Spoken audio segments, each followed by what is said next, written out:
Reborn in the empire where the sun never sets to become a pirate. Greetings, fellow multiversal adventurers. It's an honor to have you back in this saga that has us all hooked.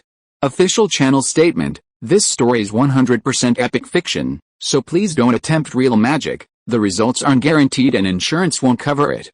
The rights to this masterpiece belong entirely to its brilliant original author. We are just a barge sharing it with you. Do you want to keep being part of this amazing community? Join our ninja army of subscribers on YouTube and give this content a like. And for true fans, our Patreon has exclusive ninjutsu waiting for you. Chapter 151. We are serious. The guard's carriages sped along the bumpy road along Lake Pontchartrain. These were Kren's orders. According to the plan he and Lorraine had previously drawn up, if the assassination attempt occurred, the guards were to accelerate and deploy in formation. This meant concentrating the guards, surrounding the central carriage with galloping horses, and using their bodies to defend against any jockeys who might appear on the killing field. The Count's carriage was the first today, but judging by the knight's deployment, the focus of defense was always the second carriage in the center. Then, Plan A, the Jackdaw would force the bombardment ships back, and the guards would quickly pass through the assassination zone, leaving a targetless hunting ground for the Jackdaw and the Iron Felt Battalion to eliminate on their own. In Lorraine's words, this was called preserving capital and pursuing profit. Plan B, this was based on the assumption that the Jackdaw could not quickly control the bombardment ships on the lake. To prevent the assassins from opening fire, the guards would immediately abandon their attempt to break out, prioritizing retreat from the dangerous lakeshore and approaching the equally dangerous jungle. While this might have risked an Indian attack, without the artillery, the battle would at least not be in dire straits. This tactic was called sacrificing the small to protect the big. Like a duel at the gambling table, the guards' choice of bet, the degree of risk they would take, was determined solely by Lorraine's discovery. The number of gunboats on the lake would determine whether to choose A or B. 2 minutes later, the flag signal pointed to be the Jackdaw, with its sails fully spread, swept by the wind, overtook the guards and swept into the distance. Kren leaned over his horse, watching the sails recede, raised his arm, and pointed firmly at the jungle. Multiple gunboats spotted on the lake. Plan B, slow down, and be on guard. The guards' knights adjusted their march without hesitation. The cavalry formation of over 40 riders tightened, firmly guarding the three carriages. They slowed their horses to a steady run, crossing the road diagonally and approaching the sparse outer forest. Less than a kilometer into the journey, the sound of gunfire from the woods intensified. 6 or 7 painted and feathered Indians emerged, staggering, staring in astonishment at the trotting caravan. An ambush? Or a surprise? In an instant, a tangle of thoughts raced through Kren's mind. He needed to understand the situation. Different scenarios implied vastly different responses and outcomes. Just then, more Indians emerged from the woods. 2 of them, upon emerging, raised their rifles and fired into the trees. The Indians were in full combat mode. Bang! Bang! Rear guard, reload. Vanguard, charge. Kren unsheathed his saddle hammer, gripped his horse's belly, and leaped forward. Kill! He launched a standard knight's charge. Over a dozen guardsmen in the vanguard instinctively followed his lead, drawing their swords and slashing at their terrified and helpless Indian opponents from a distance of more than 10 meters. Knights versus muskets.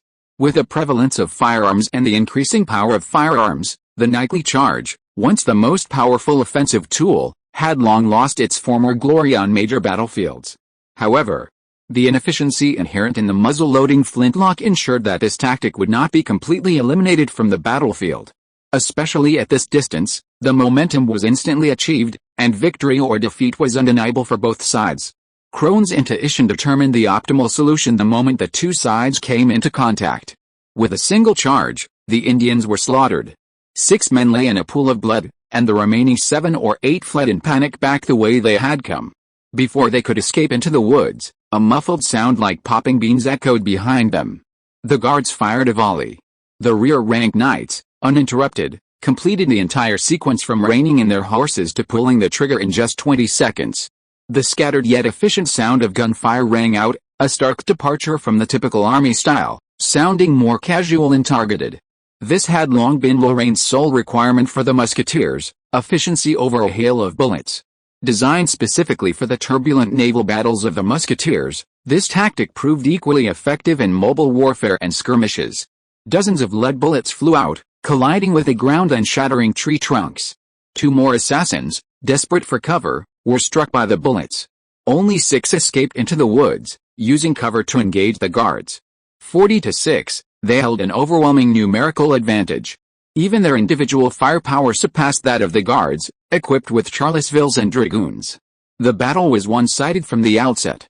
However, Crowan could not achieve a quick victory.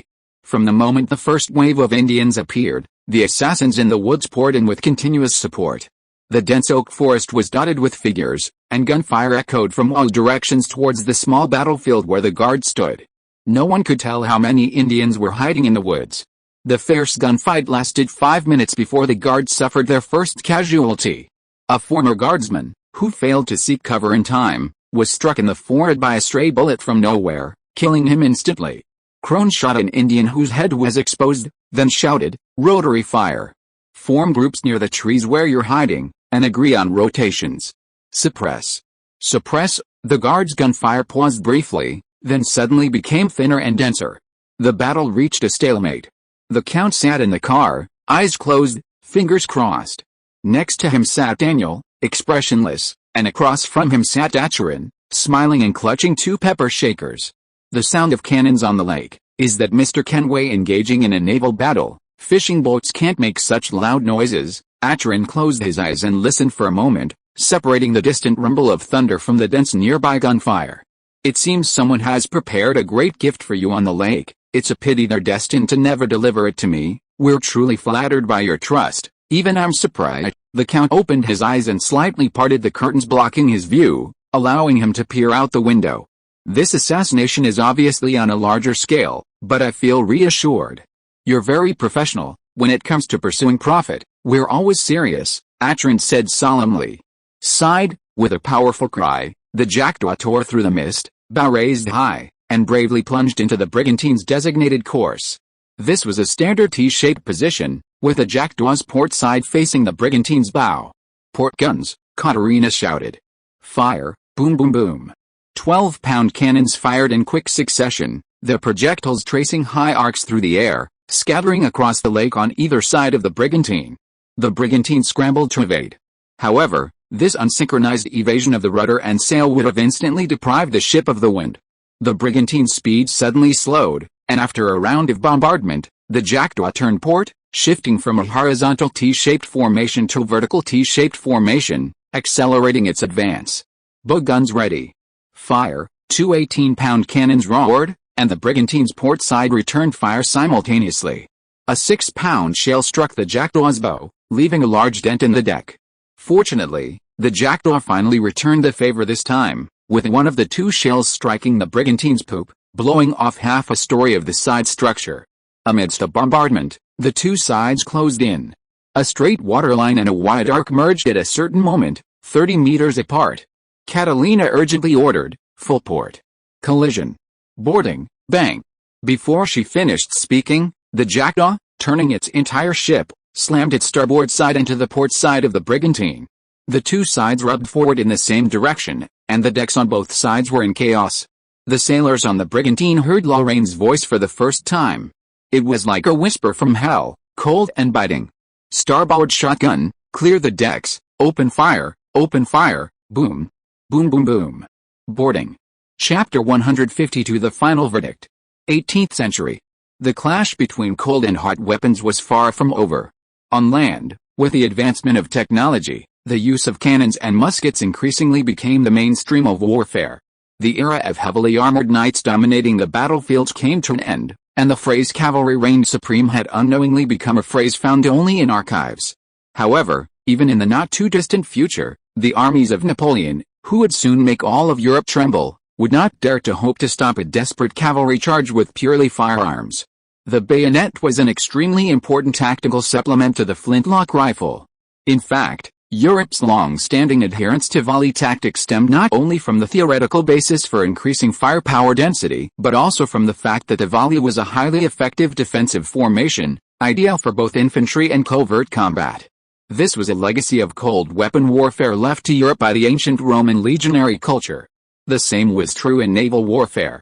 Huge wind-powered battleships roamed the waters, their large-caliber cannons their most trusted claws and fangs. Every naval power pursued more stable ships, more and longer gun decks, larger caliber guns, and faster reloading. However, throughout the Age of Sail, the number of sailing ships truly destroyed by artillery fire was surprisingly small.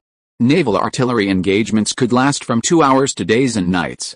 Due to the disadvantages of the era's powerful ships and artillery, battles often raged until ammunition and food were exhausted, with neither side able to determine the winner.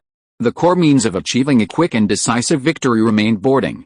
Boarding combat is a distinct naval warfare discipline encompassing approach, sighting, boarding, and ship capture, each with a history far older than that of artillery engagements. This long history means that these elements have been deeply explored and refined by our predecessors, making innovation difficult and the model rigid. Certain fundamental principles were enshrined, as if even the slightest change was a grave offense. The prohibition of artillery fire during boarding is one of these fundamental principles. There are many reasons for this principle. For example, with the development of the iron casting industry, shipboard artillery far exceeded land-based specifications in both caliber and weight. A typical cannon required 3 to 10 men to operate, while heavy guns over 24 pounds required a crew of 12 foot 14. Space on board was limited, as was the number of sailors. To ensure sufficient sailors for artillery engagements, other types of sailors were drastically reduced. Essentially, apart from the most basic operators, every sailor was dedicated to the artillery. Therefore, in the event of a boarding engagement, the assault force was necessarily drawn from the gunners. It was difficult to achieve both without one person serving two purposes. This was one reason. The second reason was that the optimal distance for naval engagements was between 30 and 200 meters. Any further, and the turbulence of the sea would render accuracy impossible. Too close, and the shell's full power would be lost. The projectile, propelled from the smoothbore by black powder, needed sufficient distance to accelerate and a sufficient arc to convert kinetic energy into potential energy, and then back into kinetic energy, to inflict damage. Boarding clearly didn't meet these conditions. Even if the guns were activated, the shells would hardly penetrate the ship's hard hull and cause effective damage. However, nothing is absolute. The reason for not engaging in a boarding engagement is that it's useless and manpower is scarce. Neither of these factors held true during the boarding between the Jackdaw and the Brigantine. Lorraine was outnumbered, and his goal in this small-scale surface engagement was a quick victory. Therefore, he couldn't commit his entire crew to the boarding engagement. Only a small number of men actually boarded with him, and the remaining men were sufficient to carry out a saturation fire on a single side. The Jackdaw, a destroyer-class armed merchant ship, was significantly taller than the frigate-class Brigantine in side height, with a height difference of at least 2 meters, giving her a commanding position. As the two sides closed in, the Brigantine's gunports faced the Jackdaw's most sturdy hull, while the Jackdaw's gunports faced the enemy's unobstructed main deck. The kinetic energy of the shotgun shells could no longer be released, but it was sufficient to crush a human body. At Lorraine's command, the cannons roared, thousands of buckshot shells from 10-12-pound guns showering the Brigantine's decks in a bloody hail, sweeping away every moving object.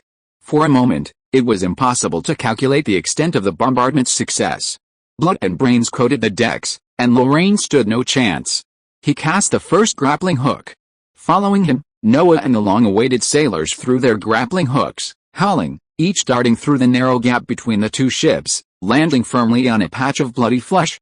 Catalina saluted Lorraine across the side of the ship, then leaned over and unhooked the grappling hooks. "We won't give the schooner a chance. Captain, take care. If you encounter any difficulties, don't rush ahead." "What difficulties are you talking about?" Lorraine slowly drew his sword and glanced at the devastated scene. "I wonder if the captain of this ship is still alive. Honestly, I'd like to know which unlucky soul took on this mission, because it's a shame for seafarers to die in the lake." The battle on land quickly drew to a close with the Iron Felt Battalion joining the encirclement. After all, the Indians had only been civilized for a short time, and their full entry into the age of firearms had only been a few generations. Even with their familiarity with firearms, they still lagged far behind the whites in positional warfare. Furthermore, the Indians willing to risk their lives for over 100 for rifles were certainly not an elite tribe. Their opponent was the Iron Felt Battalion, a leading force in the French army, known for its unparalleled combat power, despite its capriciousness. The power gap widened further, and the unfortunate Brown's troops were inadvertently relegated to the king's level. Screams, lamentations, despair, Sobs. By the time Lieutenant Colonel Irwin emerged from the jungle, the guards had already ceded the battlefield to the soldiers of the Iron Felt Battalion. Even the Count had jumped from his carriage, breathing the bright, early spring air at the edge of the battlefield. Seeing Lieutenant Colonel Irwin approaching, the Count smiled faintly. "I didn't expect to run into you, Lieutenant Colonel." So far from the barracks, the Lieutenant Colonel clasped his legs and saluted. The Iron Felt Battalion was conducting a defensive drill. "I didn't expect to involve you, the Count, and bring you such undeserved harm. It's not your fault," the Count said graciously. "It's just some trivial business that requires me to linger at the edge of the forest for a while." As he spoke, the sound of muffled cannon fire suddenly echoed from the horizon. The Lieutenant Colonel frowned. "The situation on the lake. I heard a pirate ship has infiltrated Lake Pontchartrain. My captain of the guard is clearing the surface." "Ship? Bombardment? Didn't the Lieutenant Colonel know about this?" The Count glanced at Atrin in surprise. Atrin smiled and shook his head slightly. This reaction made the Count laugh out loud. He patted the Lieutenant Colonel's shoulder affectionately and said slowly, "Some people want to put a final conclusion to what happened in the past 2 months, but they can't get my support. So they probably think that as long as the people who raised objections are dealt with, the objections will no longer exist." "You mean, put a final conclusion?" "Yes, there is a huge disagreement on the question of who is a patriot." Chapter 153 The Earl's Big Chess. A resounding victory, a complete victory, a complete victory. The battle on the shores of Lake Pontchartrain concluded with victory at sunset. On land, the Iron Felt Battalion suffered 62 dead and 47 wounded, while the Guards suffered 2 dead and 6 wounded.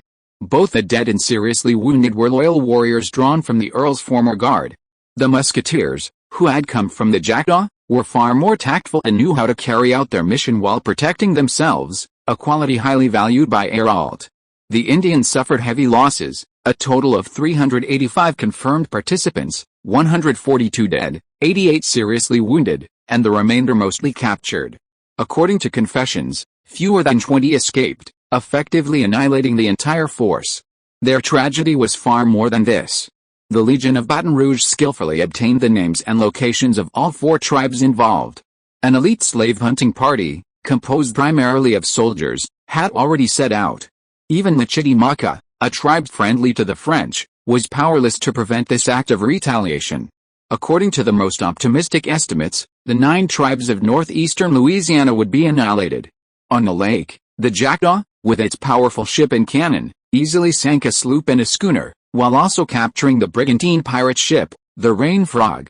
Only 37 prisoners were captured in this naval battle. Lorraine refused to hand them over to anyone. Instead, before landing, he convicted them based on the captured logbook and, in accordance with international penalties for piracy, hanged them all from the brigantine's mast. The sight of dozens of bodies swaying in the waves in the setting sun was incredibly powerful. The sight of Lorraine, bloodied, lazily perched on the bowsprit, like a demon sailing out of hell, was a sight that those who witnessed it will never forget.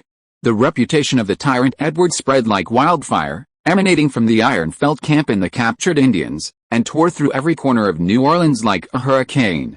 9 days later, at the Count's invitation, Lorraine, accompanied by Carmen in her finery, once again visited Kent Manor.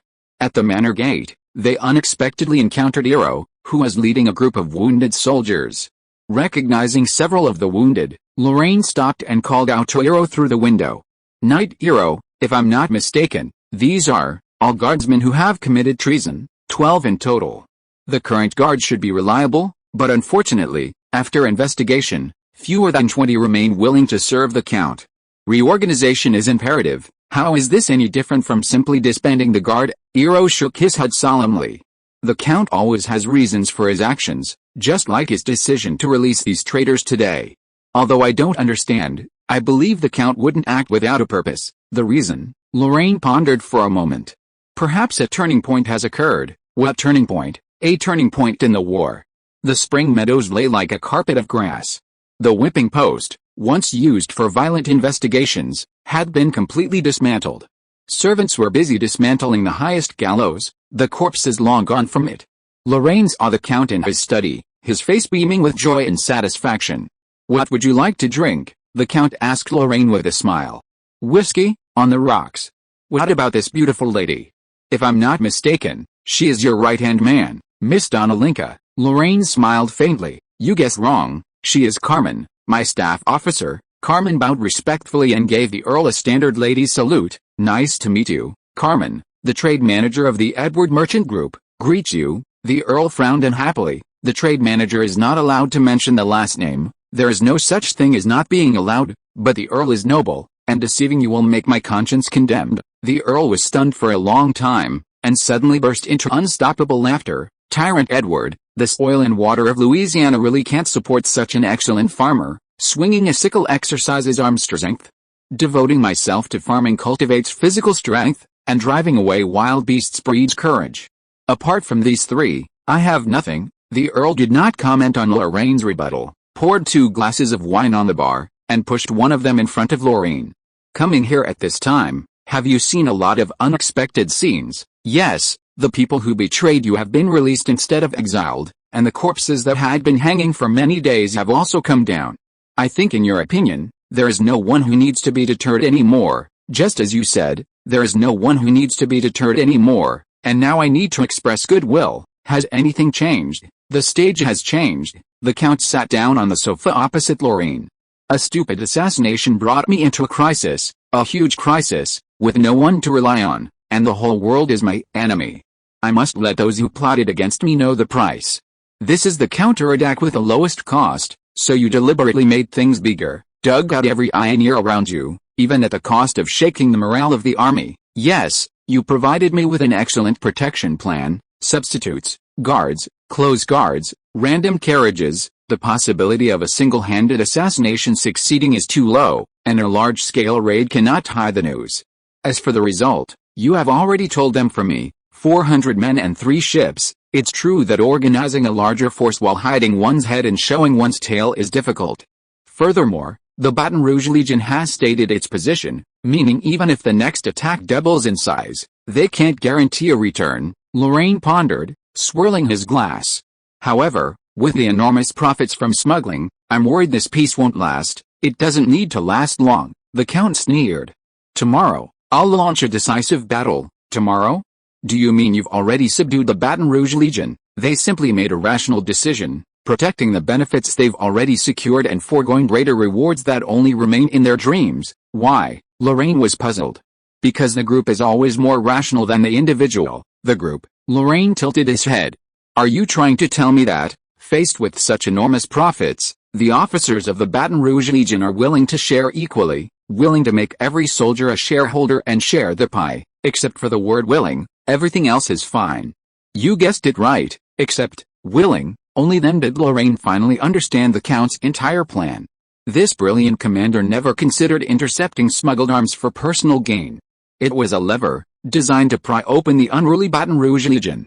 Since the Legion was reluctant to join the war, he used smuggling as bait to lure them out of their base and onto the battlefield. Once near the battlefield, he delegated all smuggling operations to the Legion. The Legion was responsible for intercepting the arms, hiring the militia, calculating merits, collecting payments and shipping goods. Could these labor-intensive tasks truly be left solely to the Legion? The answer was undoubtedly no. If profit were the primary motivation, the Count's best option would clearly be to delegate the details to the Governor's Palace or Kent Manor, contacting only senior Legion officials as allies and allowing them to handle the interception of the goods. The Count had no control over the Legion. Handing over all the smuggling details to the Legion would be tantamount to handing over the initiative to the ally, turning himself into a complete vassal. As the nominal initiator of the smuggling operation, the stigma and risks he bore would not be diminished. By giving up the initiative, his profits would inevitably decline significantly. Did the Count realize that this action was sacrificing himself for the benefit of others? Western culture had no concept of selfless sacrifice. The Count's actions were solely to ensure that the details of the smuggling operation were made public to the Legion, eliminating any secrecy. This meant that the Legion's senior officers had to devise a sound profit-sharing plan, a communal financial arrangement. This would protect the Count from becoming a puppet of certain individuals. It would significantly reduce the amount of money each individual received, neither encouraging excessive greed nor easily giving up. Most importantly, if certain conditions were met, the Count could easily induce them to make a favorable decision, preserving the past while giving up the future, and then suspending the interception at the appropriate time. sacrificing their lives for the Count's reputation and status. For example, right now, the continuous and increasingly uncontrolled assassinations had made the Baton Rouge Legion clearly aware of the crisis the Count faced. If the Count were killed, there was no guarantee that the new governor would tolerate their theft of the French nobility. Now is the right time. 8,000 officers and soldiers, each one has earned the equivalent of several months or even several years of salary.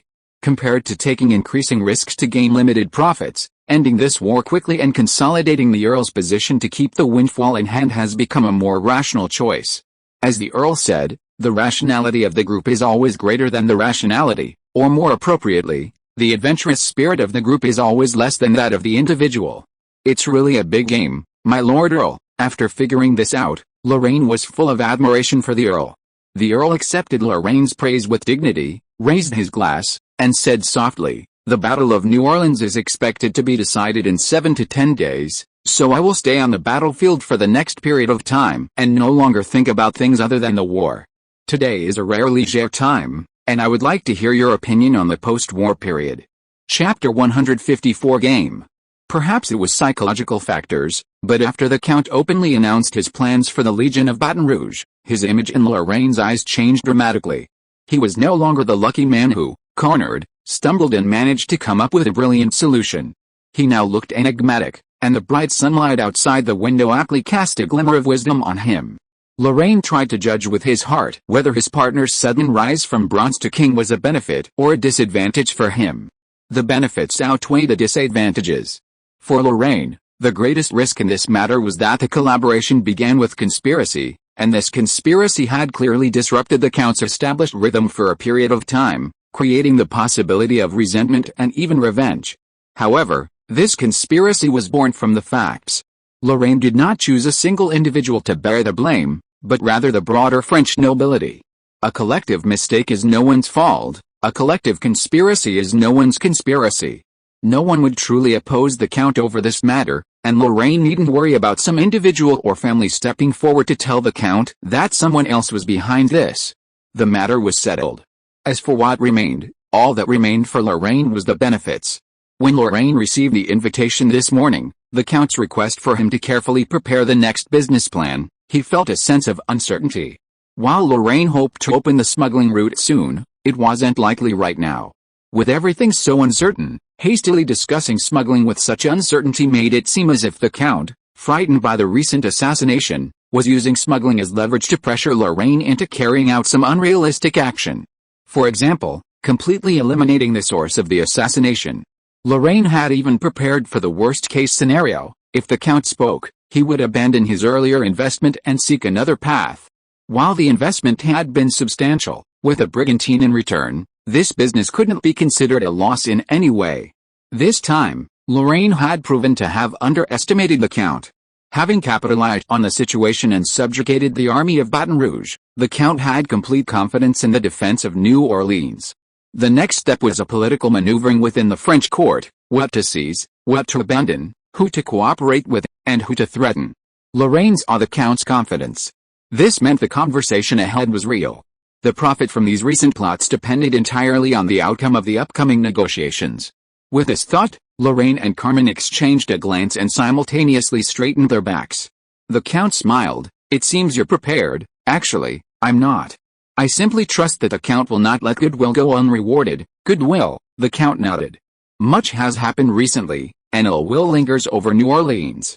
Amidst this, your kindness is the greatest gift God has given me, and it deserves a reward. I'm all ears." "Kenway, what exactly do you think France's assistance to its American allies is?" The Count began a conversation that Lorraine hadn't anticipated. Lorraine was confused for a moment, frowning and muttering, "Aid, let me put it another way.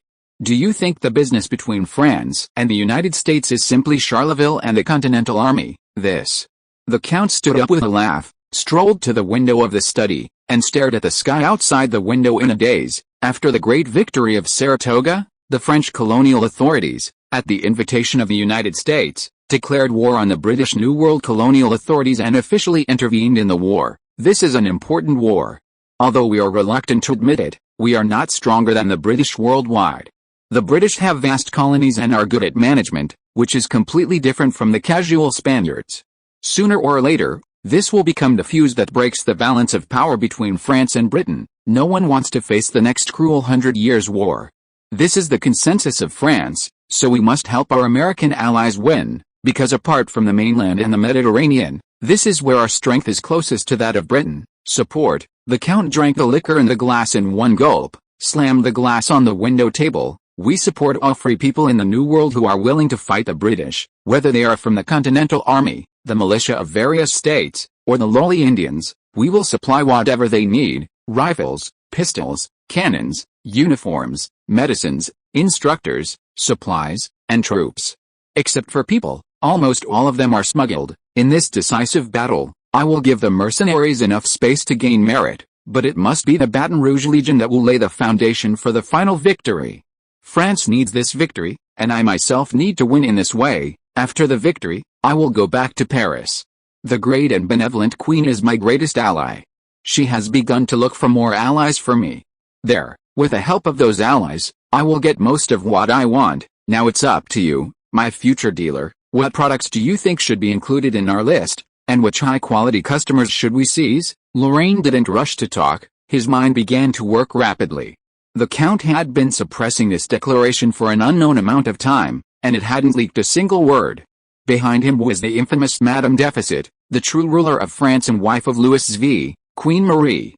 This alone guaranteed the Count, armed with the power of a resounding victory and the strength of France, a resounding victory in the ensuing court maneuvering. Lorraine needed to first determine the key benefits the Count could gain from this game and the extent of his influence, before considering the goods and buyers. So what could the Count gain? First, the title. The pinnacle of the French nobility was the Count, and at that level, the Galvez family had already reached the ceiling. He must strive for a class leap, rising from ordinary nobility to the French nobility, becoming a member of the First Order Council. Once this goal was achieved, whether or not the title was elevated was irrelevant. He couldn't establish his own principality in France anyway. The Galvez family simply didn't have the resources. From this, it's clear that the Count's political ambition should be to be ennobled as a French peer, based in the New World, continuing his position as governor of Louisiana, or even further, becoming governor of New France. This is why he needed the military's support. Whether it was his earlier offer of profits from intercepted smuggling or his plan to have the army of Baton Rouge secure victory in the Battle of New Orleans, it was all aimed at gaining the military's favor. Moreover, a newly minted French peer, rooted in the New World, was the most suitable agent for Marie Antoinette. That queen was incredibly money-conscious, and rumors about her circulated around the world, even overshadowing her political prowess. It's often overlooked that she, not Louis XVI, was the true helmsman of France. With this in mind, the situation became clear. The Count would have immense influence in the New World, and such a person wouldn't need to care about Lorraine's opinions. He initiated this conversation simply to gauge Lorraine's preferences and determine how much agency power to grant him once he assumed power. The conversation was essentially a test. Lorraine smiled faintly and turned to look at Carmen. "Carmen, is it you who's going to speak, or me? I'm merely the captain's commercial executor. On matters of this magnitude, your guidance has always been to follow orders. Whatever you decide, I will wholeheartedly support you, Carmen, as always, provided the perfect assist at the perfect time." Lorraine took advantage of the situation and stood up, bowing deeply to the Count. "Count, this is my answer. I hope you won't be disappointed." Chapter 155, One Side is Defeat. Lorraine submitted a blank paper for the Count's assessment, yet received a perfect score. He was finally officially appointed Count Galvez's smuggling agent. The Count informed him that a messenger from Queen Marie had delivered a newly drafted profit-sharing plan. Once the Battle of New Orleans was victorious, Queen Marie would be responsible for implementing it and ending the internal power struggle. Under the new plan, the Count would become the general agent for France's smuggling trade in the New World, receiving a 5% share of the business. He would also be solely responsible for the 30% of the business belonging to the Crown. The Crown had its own designated agents, so Lorraine would be responsible for the 5% belonging to the Count. The order included a monthly shipment of 1,500 Charleville rifles, 1,000 dragoon pistols, the corresponding ammunition, and most consumables, all destined for the United States Continental Army.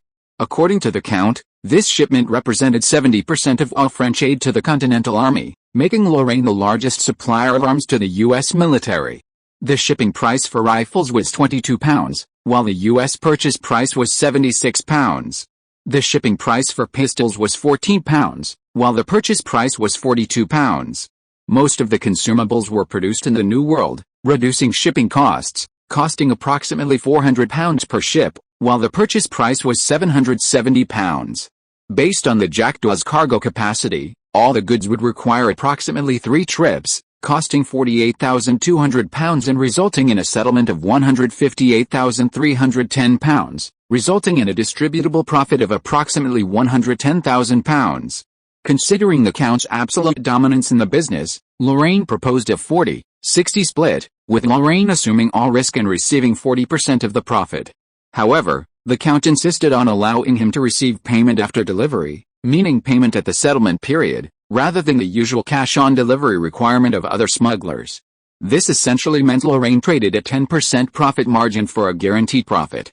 While nominally bearing all the risk, from the start to the return, he was effectively gambling with the ship, while the Count was gambling with the guns. After much deliberation, the Count finally agreed to Lorraine's sole request. In the Count's study, Carmen drafted the agency contract on the spot. Lorraine and the Count solemnly signed their names on both sides, in duplicate, and each placed the contract in a parchment-sealed jar. A sacred agreement reached, the Count poured Lorraine a second glass of wine. Kenway, a young man is not afraid of a tiger. From your response, it seems that you intend to keep this business going for a long time. Lorraine smiled and raised his glass. Until America gains independence, I will be the most loyal partner of justice for the people of the New World. The Count laughed dumbly. Do you know what the return rate is for the smuggling line from New Orleans to Baltimore? With such huge profits, I estimate 70%, 20. The Count casually said a sensational figure. This is the return rate last month. Only 1 out of every 5 merchants returned to this port? Lorraine was genuinely shocked. How can the return rate be so low for a triple profit line? Is there a business in the Caribbean with higher profits than this? As far as I know, there are none. The Count shook his head regretfully. Ever since the British replaced the Admiral of the Continental Squadron, this route has become increasingly tense. I've heard that 1 out of every 3 smuggling ships is captured or sunk by the British, and the remaining ships have to deal with pirates, resulting in a loss rate of about 20%. It's a heart-pounding journey, and most people wouldn't want to make it again after just one. After all, no matter how much money you make, you still have to live. It seems that Admiral Drake is really troublesome. The day after the contract was signed, the Count took up residence in the front-line military tent under the protection of the guards. The Count had proposed that Lorraine and his sailors join the fleet as mercenaries in the decisive battle in exchange for the existing smuggled supplies, but Lorraine refused without hesitation. He wanted long-term business. Short-term orders like these, with their poor value and the possibility of being used as cannon fodder, were meaningless and held no temptation. The decisive battle of the Battle of New Orleans officially began on the western shore of Lake Pontchartrain. On April 5, 1799, the mercenaries, now numbering 12,000, launched a relentless assault on the British positions across the vast plains. The Blackfoot Indians who stood in their way suffered heavy losses and were forced to retreat. On the 7th, British troops from the rear joined the battle.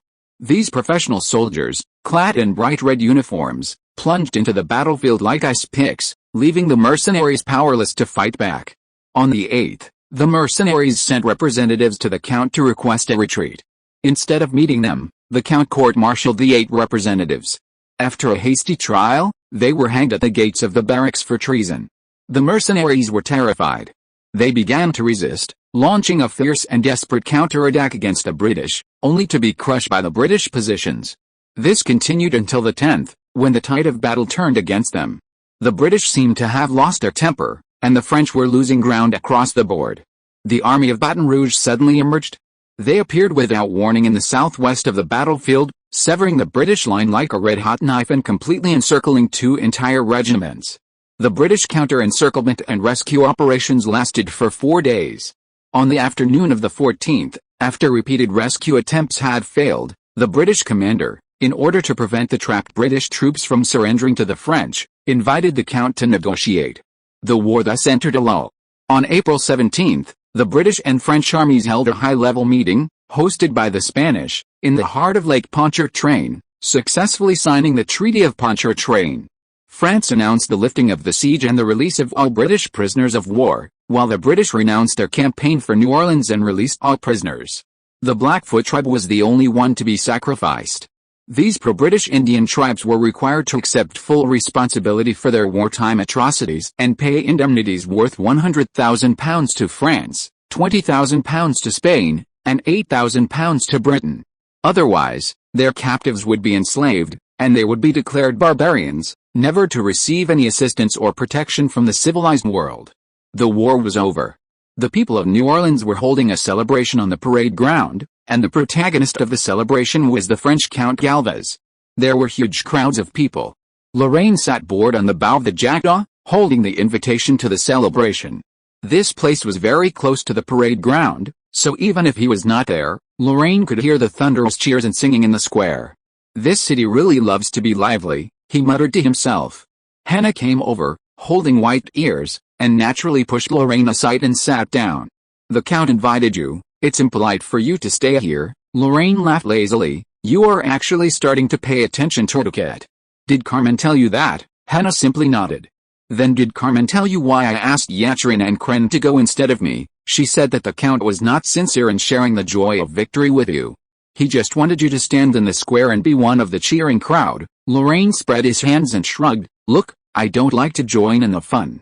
Once there are too many people, there will be a smell of foul smells and sweat everywhere, just like stepping into a gun cabin in the ocean. In that case, it doesn't matter if I don't go. Yeah, Lorraine grabbed the white ears and pulled them hard twice. The official smuggling will not start until late June. During this time, I have to go back to Lucy. You, Noah, Pierce, Daniel and Yatrin will accompany me back. Carmen will stay here. She needs to deal with some business details. How are we going back? The Rain Frog, Lorraine asked back. The branch's first ocean-going merchant ship must be handed over to Chuck by me personally.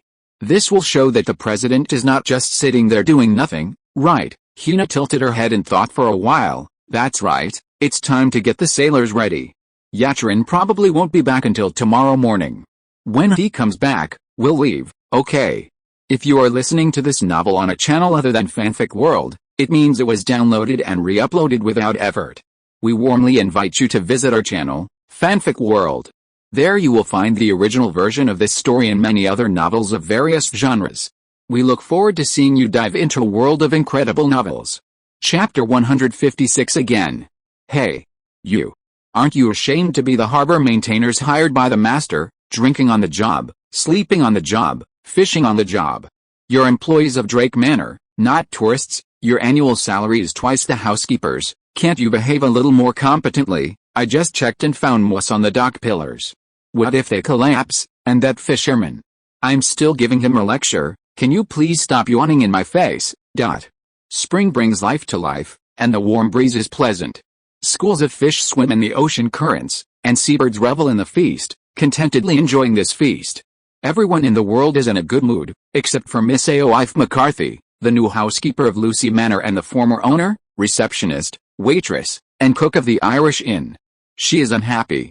The inn was purchased by the Drake Chamber of Commerce for a high price. As part of the contract, she received a long-term contract, initially serving in the Caribbean chapter as second secretary to President Chuck Parker. However, Chuck's work efficiency was so extreme and his tendency to do everything himself that even the capable first secretary often found himself idle, let alone her, the so-called second secretary. Bored, frustrated, and with nothing to do, Miss Orphy, restless, felt that this life was a waste of her youthful splendor, a life she could never regain, so she decisively requested a transfer from Chuck. She wanted a more challenging position, a place to hone her skills. It was March, 3 weeks after Lorraine vanished from Lucy Manor under the guise of an expedition. The chapter had received no further communication, and they assumed Lorraine was still enjoying the glamorous lifestyle of a landowner. The Golden Hinds renovations were officially complete, and the newly renovated ship docked at its long-term berth at Port Royal. Chuck decided to take Miss Orphy to Lucy to personally inform Lorraine of the good news. Naturally, their request was in vain. After 2 nights in the manor's guest rooms, the 2 distinguished guests were meticulously treated by the Indian servants stationed there. That night, Miss Aoife requested a transfer from Chuck for the second time. This unproductive trip had left her with a nagging suspicion that Chuck was trying to woo her. Chuck was a fine English gentleman, but not Miss Aoife's size. Miss Aoife felt obligated to nip this vague longing in the bud.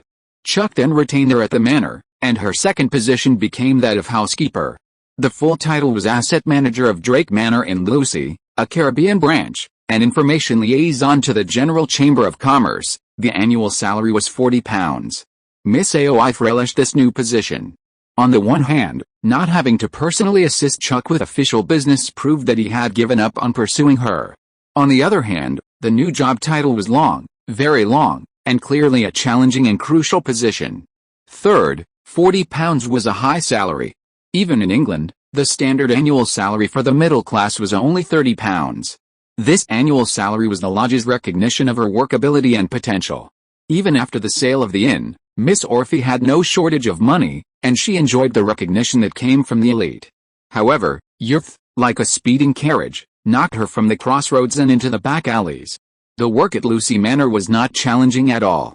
The slaves on the plantation were honest, because Lorraine never saw the output of the 300 acres of fertile land. His requirement for the plantation village was that the output be for personal use and of high quality. Since the beginning of spring, the plantation has begun to adjust its business model in accordance with Lorraine's spirit. 150 acres were planted with the grain to supply the estate's own consumption, 100 acres were planted with fruit for winemaking and consumption. Only 50 acres required intensive cultivation, encompassing the former tea and coffee plantations. It was this portion that had a chance of reaching Lorraine's table, whenever he felt like it. This intensity of work was like heaven for the slaves. The Plantation Village Committee, composed of 3 Indian servants, focused its daily duties solely on identifying runaway slaves. Occasionally, escaped slaves would join the village, unsuspecting, and if left unchecked, they could easily affect Lorraine's personal relationships with the local gentry. Early detection and action were essential. The second group consisted of the 13 Indian servants, who handled the groundwork of management and estate services. Unlike the other, more lifeless servants at Lucy, they treated the estate like their own tribe. On her 4th day, Miss Aoife was invited to a servant's wedding. Maka proposed to Fenrir, with the blessing of all the members of the estate. After a traditional, primitive wedding, they joyfully entered their bridal chamber. Throughout, no one mentioned the rite of first night. Miss Aoife felt an obligation to uphold the sacred rights of the manor's owner, Lorraine. So she went to the study to retrieve Fenrir's contract. After a night of searching, she couldn't find any mention of rite of first night. Instead, she found a bizarre priority clause at the end: the contracting party is free to give birth during the contract period. Pregnancy is granted 6 to 8 months of maternity leave, from the moment conception is revealed until the end of the convalescence. Newborns are freedmen, and the manor does not cover their living expenses. After the age of 8, guardians of children without obvious physical or intellectual disabilities have the right to decide whether they join the manor. This right is prioritized, and the manor cannot refuse without justifiable reasons. Thus, Aoife understood that the environment on the Lucy Manor was different. These Indians, who retained only the status of freemen, didn't mind being slaves there, but they worried about their children losing their slave rights. Is the mere rite of first night enough to change a person's heart? Ironically, the Indians weren't the most frustrating presents from Miss Aoife. The entire estate had only 4 white employees, her, and the other 3 were the fishing harbor managers Lorraine had installed. And those 3 lazy managers earned £80 a year, double what she, the head steward, earned. Who, then, was the estate's most distinguished employee? After a night of deep reflection, Miss Aoife concluded that her position must be Chuck Parker's sinister revenge. Having failed in his pursuit, Chuck, unable to achieve her affection, had turned his love for the beautiful Miss Aoife into hatred, deliberately placing her in this bizarre place that even God couldn't understand. He intended to humiliate her, to crush her, to make her submit, to make her weak, to make her beg for mercy, to return to him, to offer her body, to degenerate. As expected, none of those self-proclaimed gentlemen were good. Lorraine Drake was a wicked pagan, and Chuck Parker was a despicable conspirator. I must become stronger. Miss Orphy clenched her fists, determined to ignore all the strange settings at Lucy Manor and completely eradicate the laziness that plagued the estate. She felt this must be a test from God, and she accepted the challenge. Put on steam. Chapter 157. This is an order. What a spirited little girl.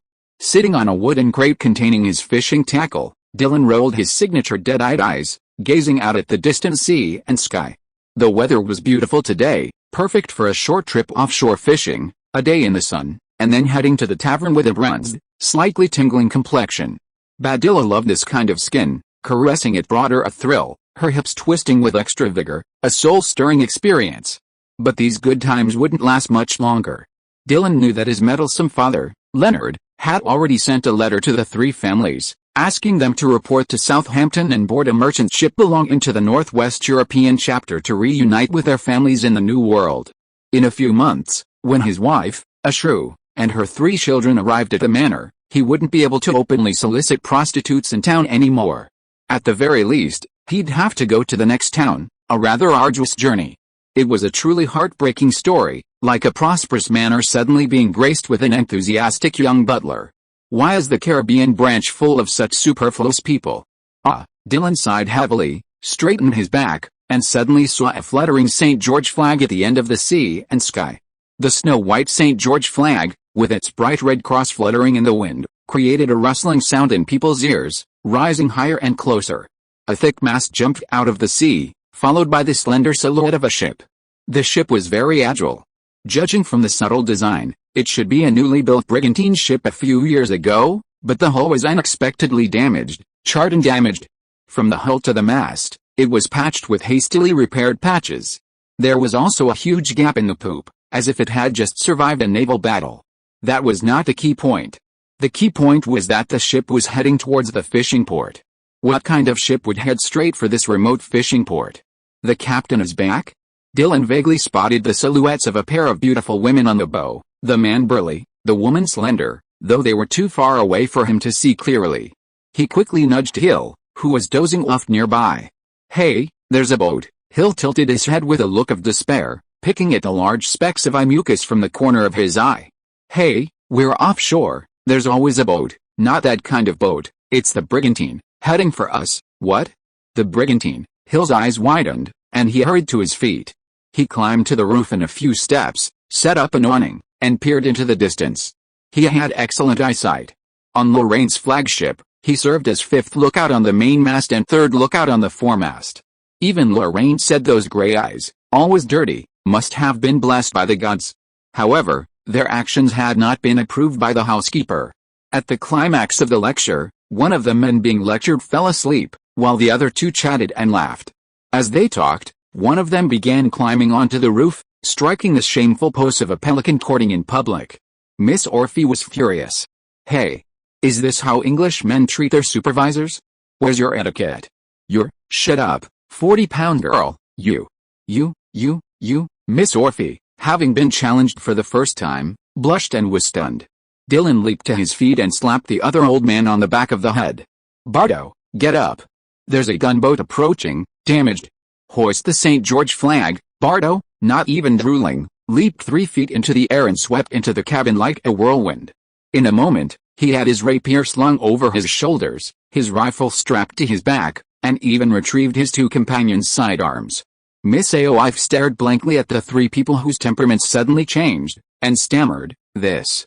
Who can tell me what exactly happened? Dylan took the rifle handed to him by Bardo, raised the gun and tried to aim. It's obvious, 40-pound girl, the damaged gunboat is heading towards the dock. Either the captain has returned, or some cunning pirates are pretending to be British ships, preparing to seize our fishing port for rest. Pirates, don't make such a fuss. Dylan licked his lips and grinned. They are full 4 kilometers away from us, and Hill will tell you the answer soon.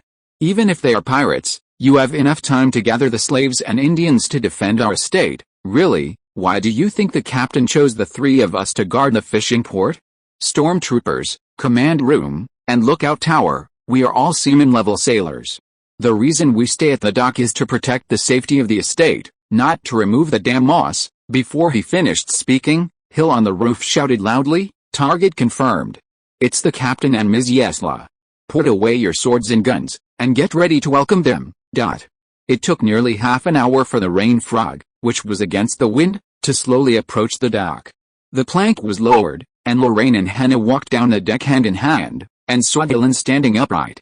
Old Dylan, long time no see. Dylan saluted and stood at attention. Welcome back, Captain. Lorraine nodded without comment, turned his head, and looked at Miss Aoife in surprise. Aoife McCarthy, I don't remember hiring a beautiful Irish lady in my manor. Miss Aoife coughed twice lightly. Report to the President. I am Aoife McCarthy, the Information Liaison Officer of the Caribbean branch of the Drake Chamber of Commerce stationed at the General Chamber of Commerce.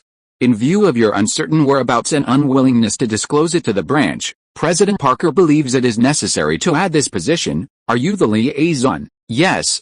In addition, considering that Drake Manor has not yet been equipped with a butler, President Parker ordered me to take over this position temporarily. It is up to you to decide whether to assign someone else. Butler. Lorraine touched his chin, which had not been smooth for a long time. Dylan, how long has Miss McCarthy been the butler? Almost 3 weeks. Competent, very long-winded, that is to say, very competent. I heard that your eldest daughter also has the kind of lively personality who pays attention to every detail. Dylan sighed heavily. Yes, my daughter learned this from the madam. I heard they'll be coming to Lucy by July at the latest. I think she and Miss McCarthy can become good friends. That's great. Lorraine smiled and held out her hand to Miss Aoife.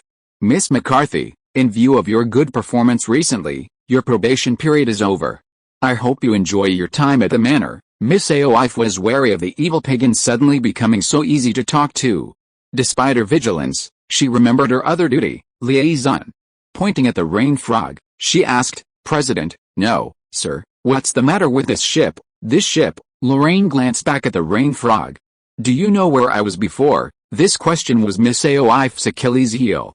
She puffed out her lips angrily. Only the 3 people at the dock in the manor know where you went.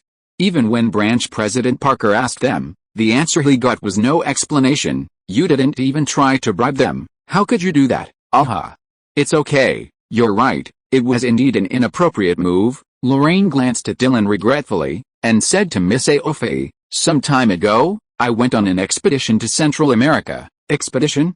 Maya, as you said, I went to look for the ruins of the sun god. Did you find it? No. What about this ship? On the way back, I encountered a group of pirates resting on a beach.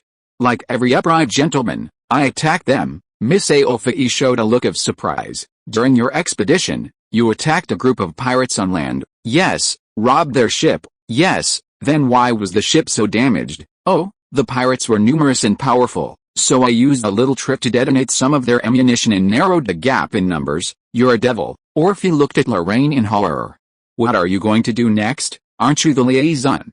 Please notify President Parker to come to the fishing port to accept the gunboat. This ship needs repairs and a nicer name. Oh, okay. Any other questions? No. If not, let's go back to the manor. Lorraine took the lead, and Miss Orphe followed behind him in a daze, mixing with a group of sailors who were laughing and chatting happily. The moment they walked out of the dock, she heard Hannah say to Dylan, the dock needs to be cleaned.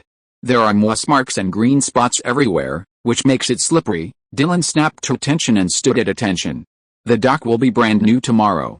I promise you, Ms. Yesra. Miss Orphe was immediately furious. Didn't you just swear that your job was to remove the moss? This is not removing moss. This is an order, Dylan replied seriously. Chapter 158 The Lifestyle of the Manor Owner. For Lorraine, today was a beautiful day. Shedding the uncomfortable mask, reverting to her familiar first and last name, she returned to the long-missed Lucy Manor. Upon arrival, she was met with 2 pieces of good news. One was that Maka and Fenrir had finally married. While she didn't particularly care for this young Indian couple, who had only known each other for a short time, their marriage, the first of its kind at the manor, had profoundly transformed the atmosphere. Compared to before Lorraine's departure, the manor now exuded an air of capitalist corruption. The distinct class divisions were mingled with a touch of warmth and tenderness, finally giving it a sense of home. Another piece of good news was the completion of the Golden Hinds renovations. Furthermore, because Lorraine hadn't authorized the ship's use before her departure, even after the renovations were complete, she hadn't sailed again and remained docked at Port Royal. This time, when Chuck traveled north, she would return to Lucy with him and officially hand it over to Lorraine. This meant that Lorraine Drake had regained a usable warship, allowing him to embark on many of his planned projects. During the 2 months since his restoration, he would undoubtedly enjoy a more fulfilling life than he had anticipated. As for what exactly he would do, Lorraine hadn't yet figured it out. Plans were just plans, the crucial operational direction would have to wait until he met with Chuck. With that, the sailors returned to their rooms and drifted off to sleep soundly on their soft beds. When they woke up again, it was already the next morning.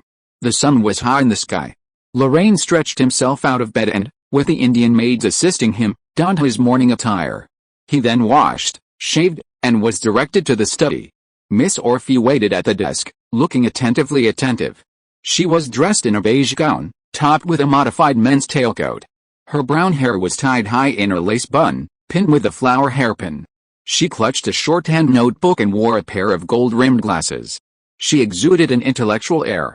An 18th-century office lady, Lorraine smacked her lips and lowered her head to sight at her desk. Miss McCarthy, from today on, I will officially become your housekeeper, so please call me AOI from now on. My lord, polite titles are a sign of alienation, and excessive etiquette will alienate your servants. Well, AOI, it's my time for riding and fencing so early in the morning. Why did you call me to the study? It's 9:30 now. Miss AOI tapped the clock in front of Lorraine with a pencil in her hand. For a qualified gentleman, morning exercises are over at this time, and morning tea starts in half an hour. It's time to handle affairs and meet guests. Then, I have arranged a schedule for you for the next few days, and I need your confirmation. You even have a schedule. Lorraine rolled her eyes secretly. You talk, I'm listening. Miss AOI flipped open the shorthand book in her hand. During your absence, 5 groups of guests have visited the manor. Branch President Parker came once, Lieutenant Colonel Nelson of Kingston came once, and Mr. Revere, the leader of the local gentry of Lucy, and his wife visited twice. There was also a down-and-out man who claimed to be your friend and hoped to wait for your return at the manor, but I kicked him out. Lorraine opened her mouth. You just said you kicked my friend out? The righteous housekeeper nodded solemnly. Master, how long have you been in the New World? A few months. Besides Lieutenant Colonel Nelson and the gentleman from the Chamber of Commerce, do you have any local friends? Maybe from Europe, I asked, and he entered the manor on foot, without a carriage, and his carriage was very dirty. Do you think such a person could be your friend? In my opinion, he's just a scoundrel who heard you were away and is here to eat and drink for free. It must be admitted that Miss Orphy's judgment made sense. Lorraine was not only speechless, but also felt a sense of agreement from the bottom of her heart. So this article was over.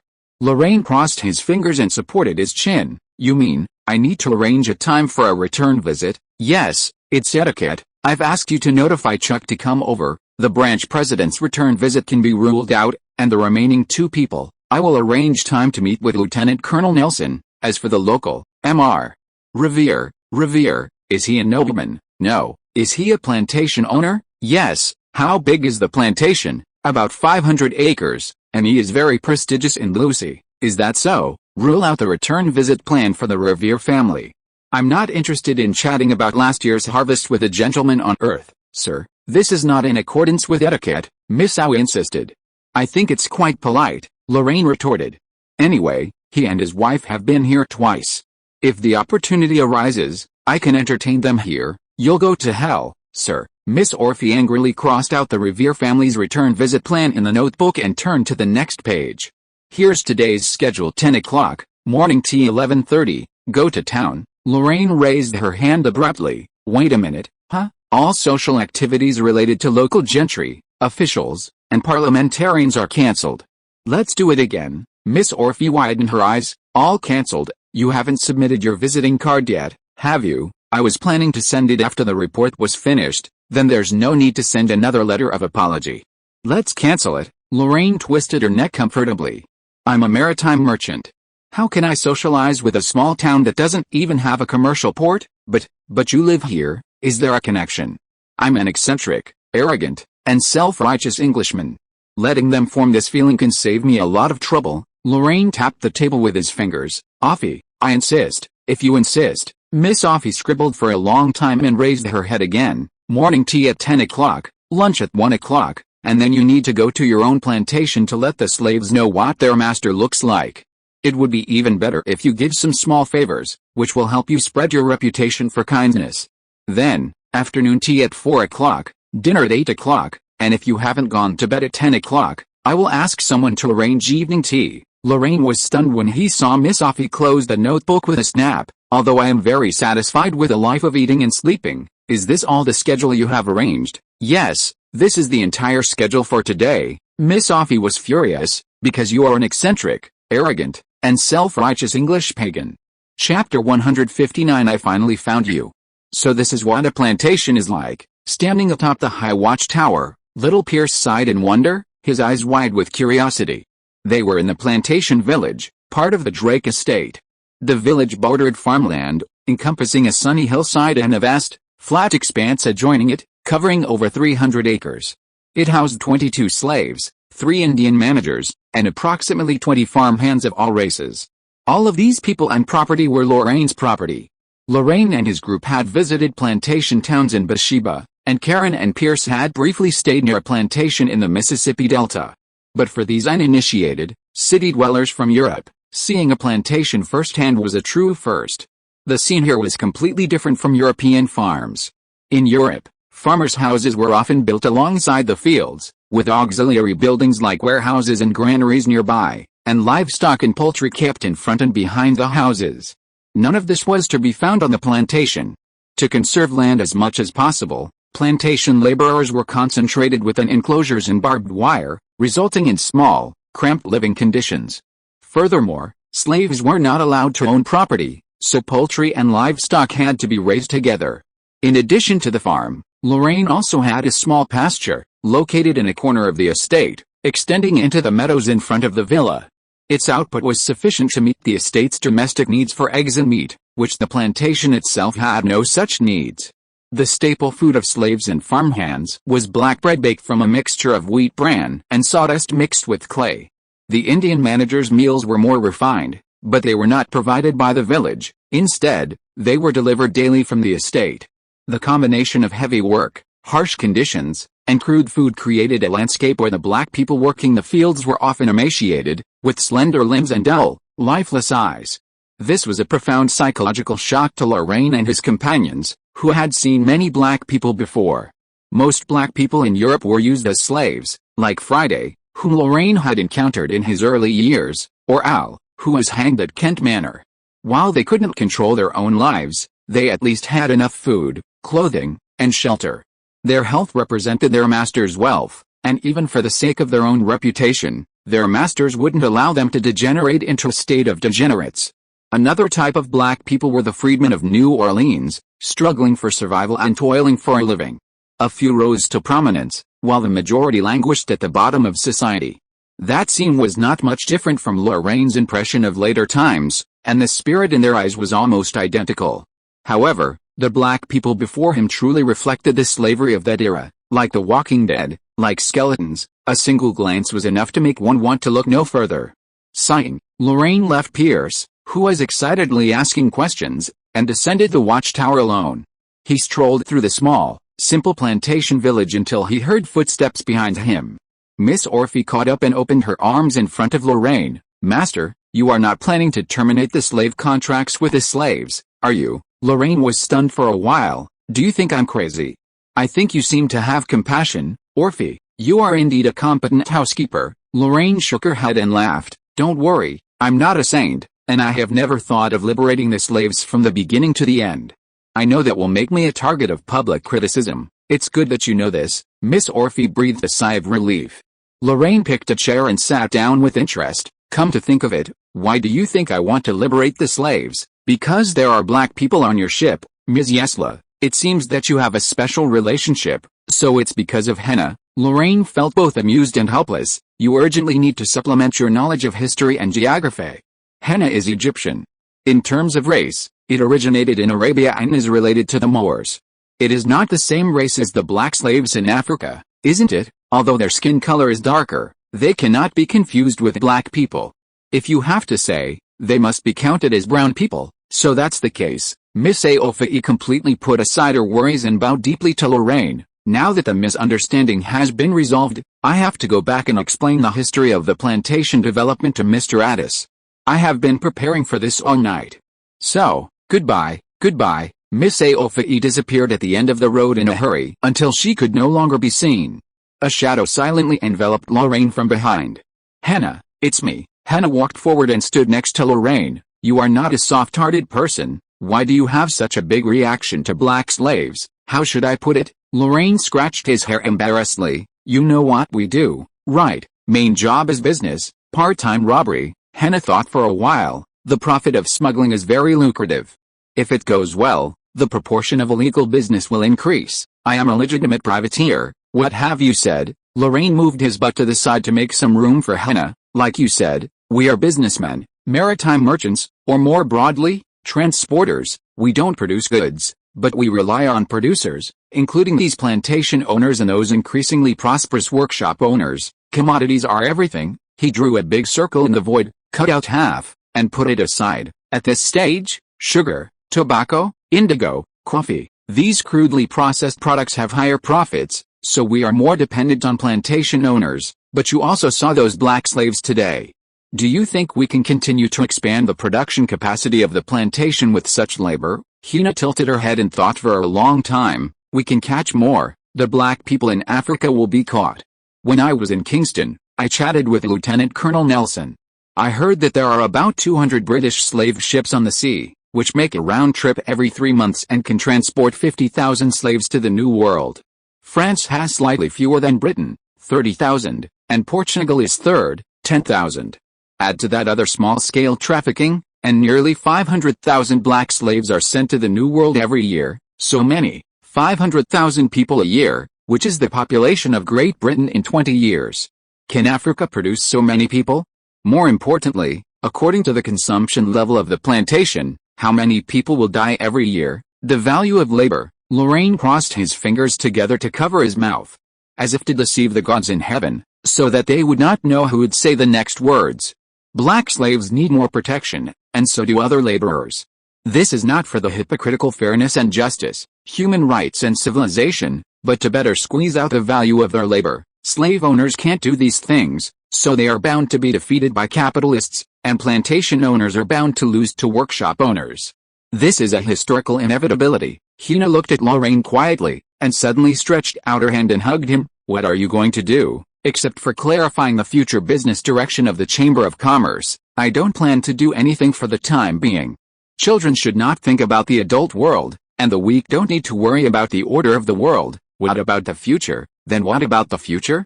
Who knows the future world? Lorraine smiled coldly and raised his head, just in time to see the scattered black slaves and hired farmhands dragging their tired bodies, escorted back to the village by the manager.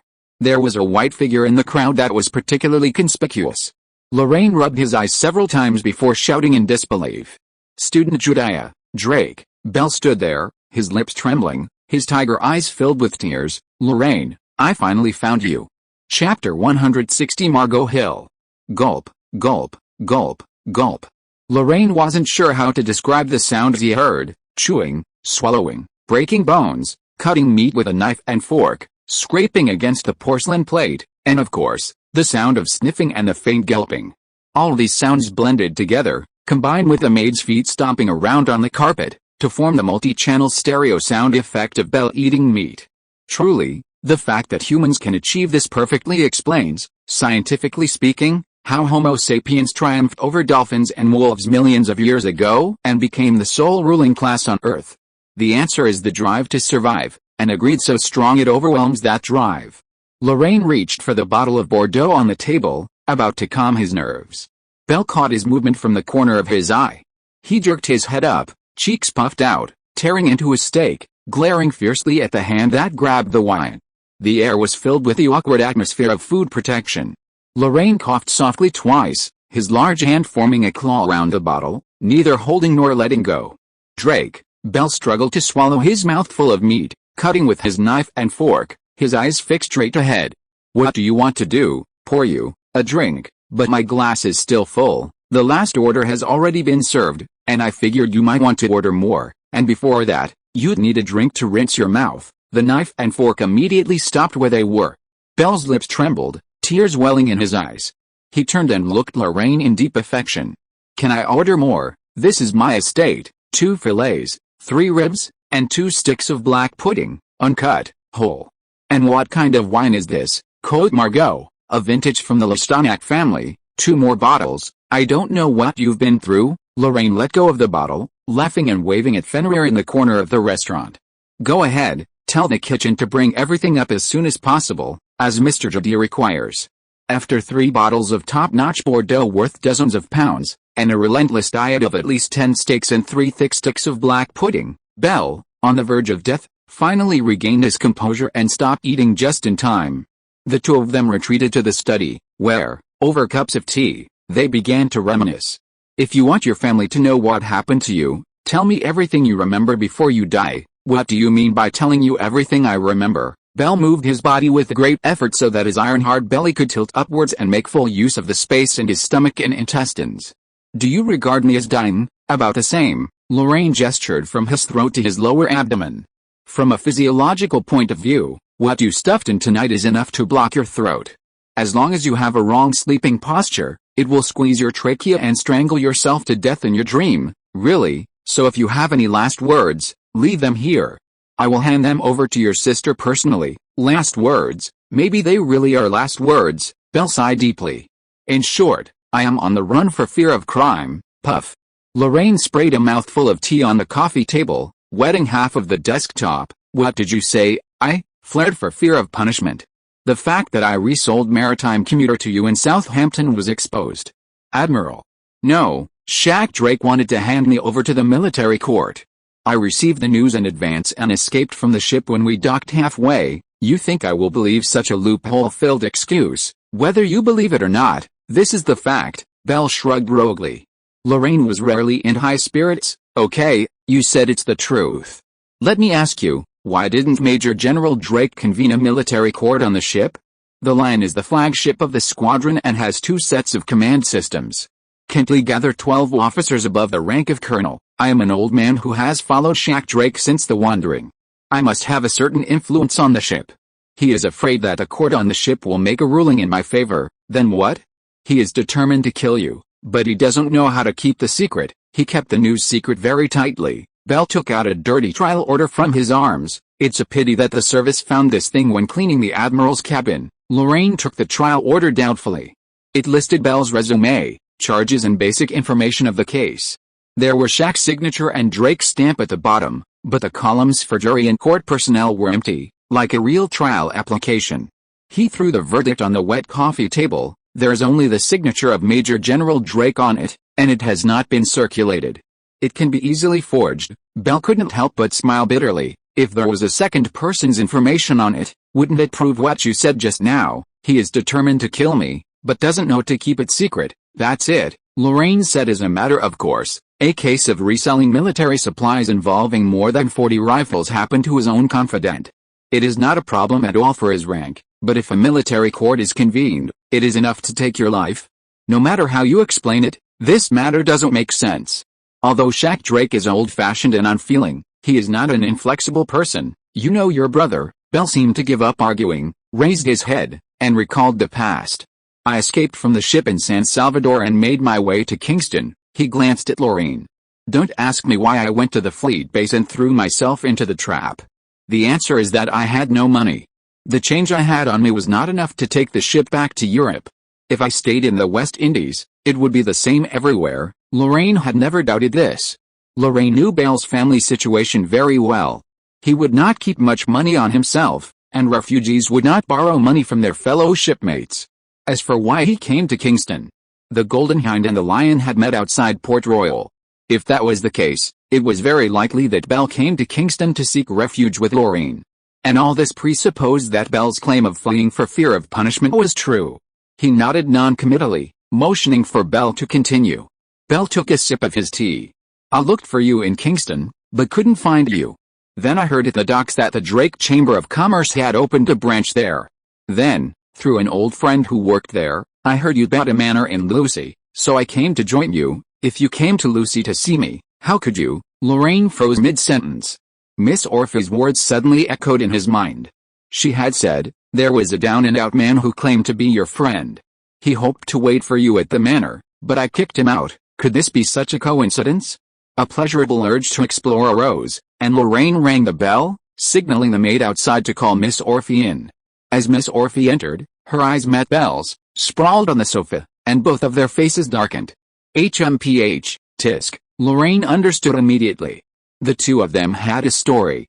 He asked softly, Offie, while I was away, you said you chased away a down-and-out man who claimed to be my friend. That scoundrel, sir, Miss Orphy replied sharply. Besides, he just spent £98 and 16 shillings on a single meal.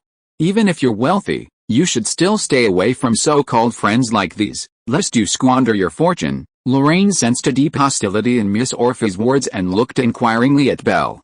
Julia, how did you mess with my housekeeper? How could a gentleman like me, who treats people with kindness, mess with a respectable lady? Miss Orphy's face flushed with anger.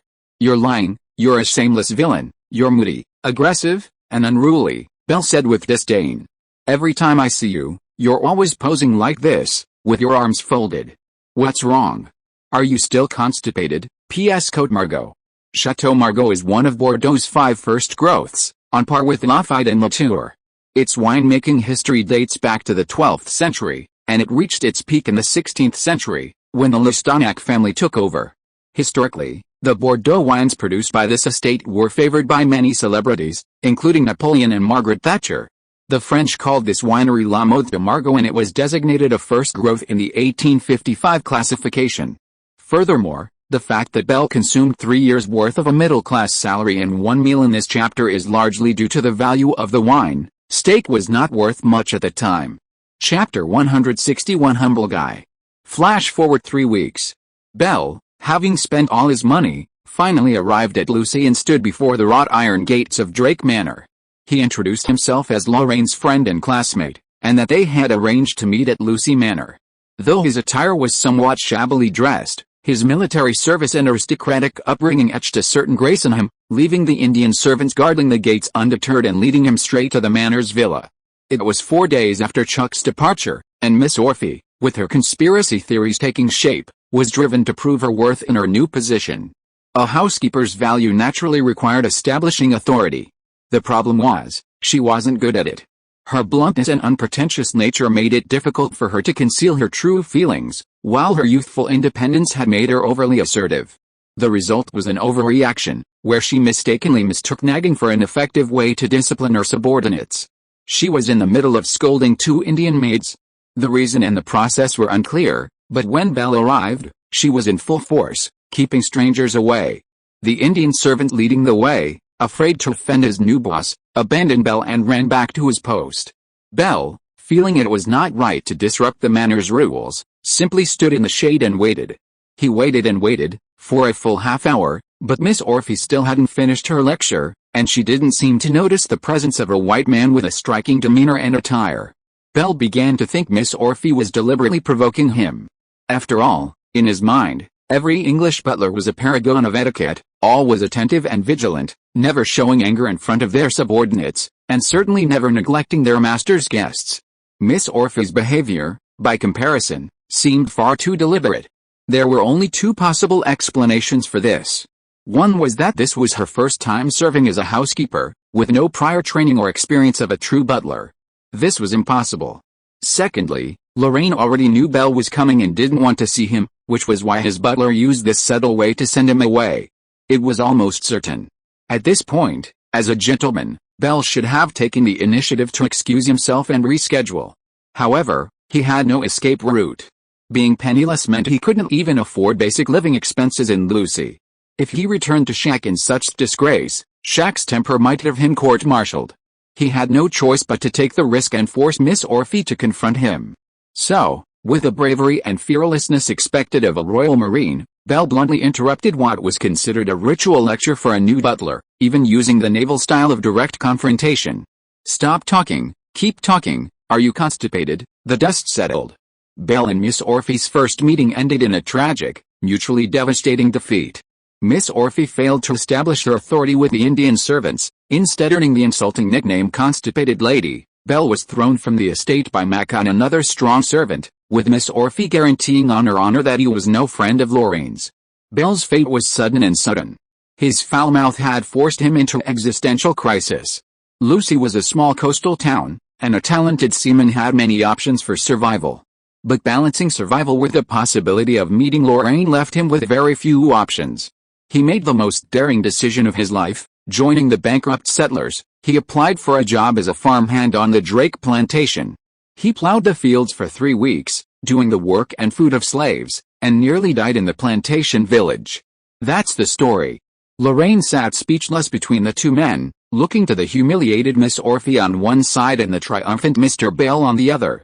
This scene seemed familiar. Lorraine was silent for a long time, and quietly pulled Bell aside. "So, you like my housekeeper?" Bell's face was full of horror. "How is it possible? This is all a strategy." "Strategy? You know that 30 topics are taboos for ladies. The first time you mentioned it, you might want to make a Jedi counterattack, but why did you mention it again in my study? Aren't you trying to leave an indelible impression on her?" "Oh my God, am I crazy? Even my cook is much gentler than her when she teaches black slaves." Lorraine glanced at Miss Orphe regretfully. "You know? In my impression, Orphe is outspoken and innocent. She lost her parents when she was a girl, and she single-handedly took care of the inn and made it the premier residence in Royalport. She is not what she really is now.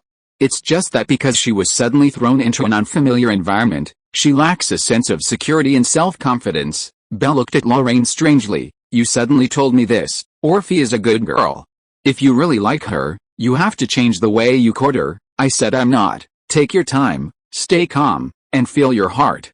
Don't let the hardships you've endured these past few days blind you." Lorraine patted Belle's shoulder with a mysterious air, straightening his back and regaining his dignity. "Ahem, wife, this is Belle Judea, my classmate and good friend from the Naval Academy, an outstanding cadet, and one of the world's top helmsmen." Miss Aoife knew Lorraine was introducing them, implying that Lorraine was prepared to take in this pesky scoundrel. She felt offended. But this was Lorraine's estate, and the owner had made his decision. As the butler, she had no right to refuse. She could only take a deep breath and bow in the most perfunctory and hasty gesture. "Hello, Mr. Judea, please take this as the beginning of reconciliation," Lorraine said to Belle again. "Classmate Judea, Aoife McCarthy, the housekeeper and backbone of Drake Manor, the liaison officer of the Caribbean branch to the headquarters, and a capable Irish lady. Oh, Belle, hello, Miss McCarthy." The two looked at each other stiffly, and then turned their heads away at the same time. HMPH, tisk. Lorraine was still satisfied with the result. He had no intention of being a matchmaker. Whether these two people can make it or not, anyway, it's enough not to quarrel as soon as they meet, and it's enough to just talk about shit and piss regardless of the occasion. He glanced at the messy coffee table. "Two things, Aoife. Ask someone to come in and clean up the study. I was a little excited just now because we haven't seen each other for a long time.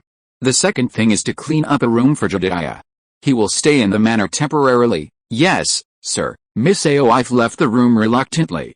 Belle looked at Lorraine in surprise. "Drake, how do you plan to accommodate me? Temporarily? Are you going to send me back to Europe in a few days? This is the best way, isn't it? It's better than going to the gallows, but I still want to go to sea. I have to go to sea to go back to Europe. You know that's not the kind of sea trip I want. I want to get on the ship. Everything now is because of you. You have to take responsibility and can't let Sir Leighton worry about me. The Sir won't worry about you, a guy who violates military law." Lorraine laughed awkwardly. "To be honest, I don't trust you." Belle hung his head dejectedly. "I must have accidentally owed you brothers something. The elder one didn't give me a way to live, and the younger one didn't give me hope. If I go back to Europe like this, I will be a wanted criminal, and I can only work for black market traders and pirates all my life. My poor sister will definitely have to drop out of the church school, and it will be impossible for her to buy a decent dowry and marry a gentleman." "Don't talk about your sister." Lorraine's head was full of black lines. Belle raised his eyes pitifully. "Drake, do you still remember when we were in the Naval Academy? My sister gave you a scarf she had knitted herself. She was only 12 years old at that time, and regarded you as her first love, although she soon found out that it was just a misunderstanding. But, do you have the heart to let her marry a mercenary businessman? And my mother, she entertained you at home, and you promised her that you would take care of me, right?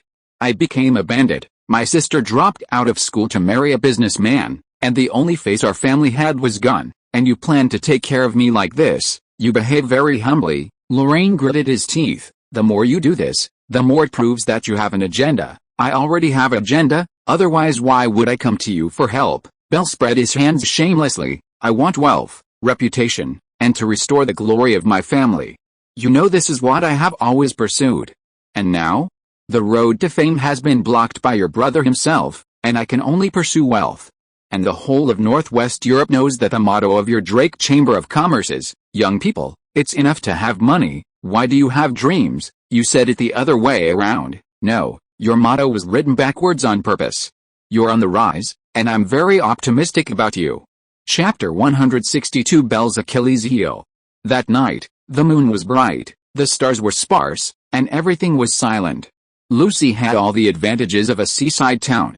Daydreaming on the balcony of the villa, one could smell the salty sea breeze, hear the roar of the waves, and the distant reflections of night beasts and seabirds.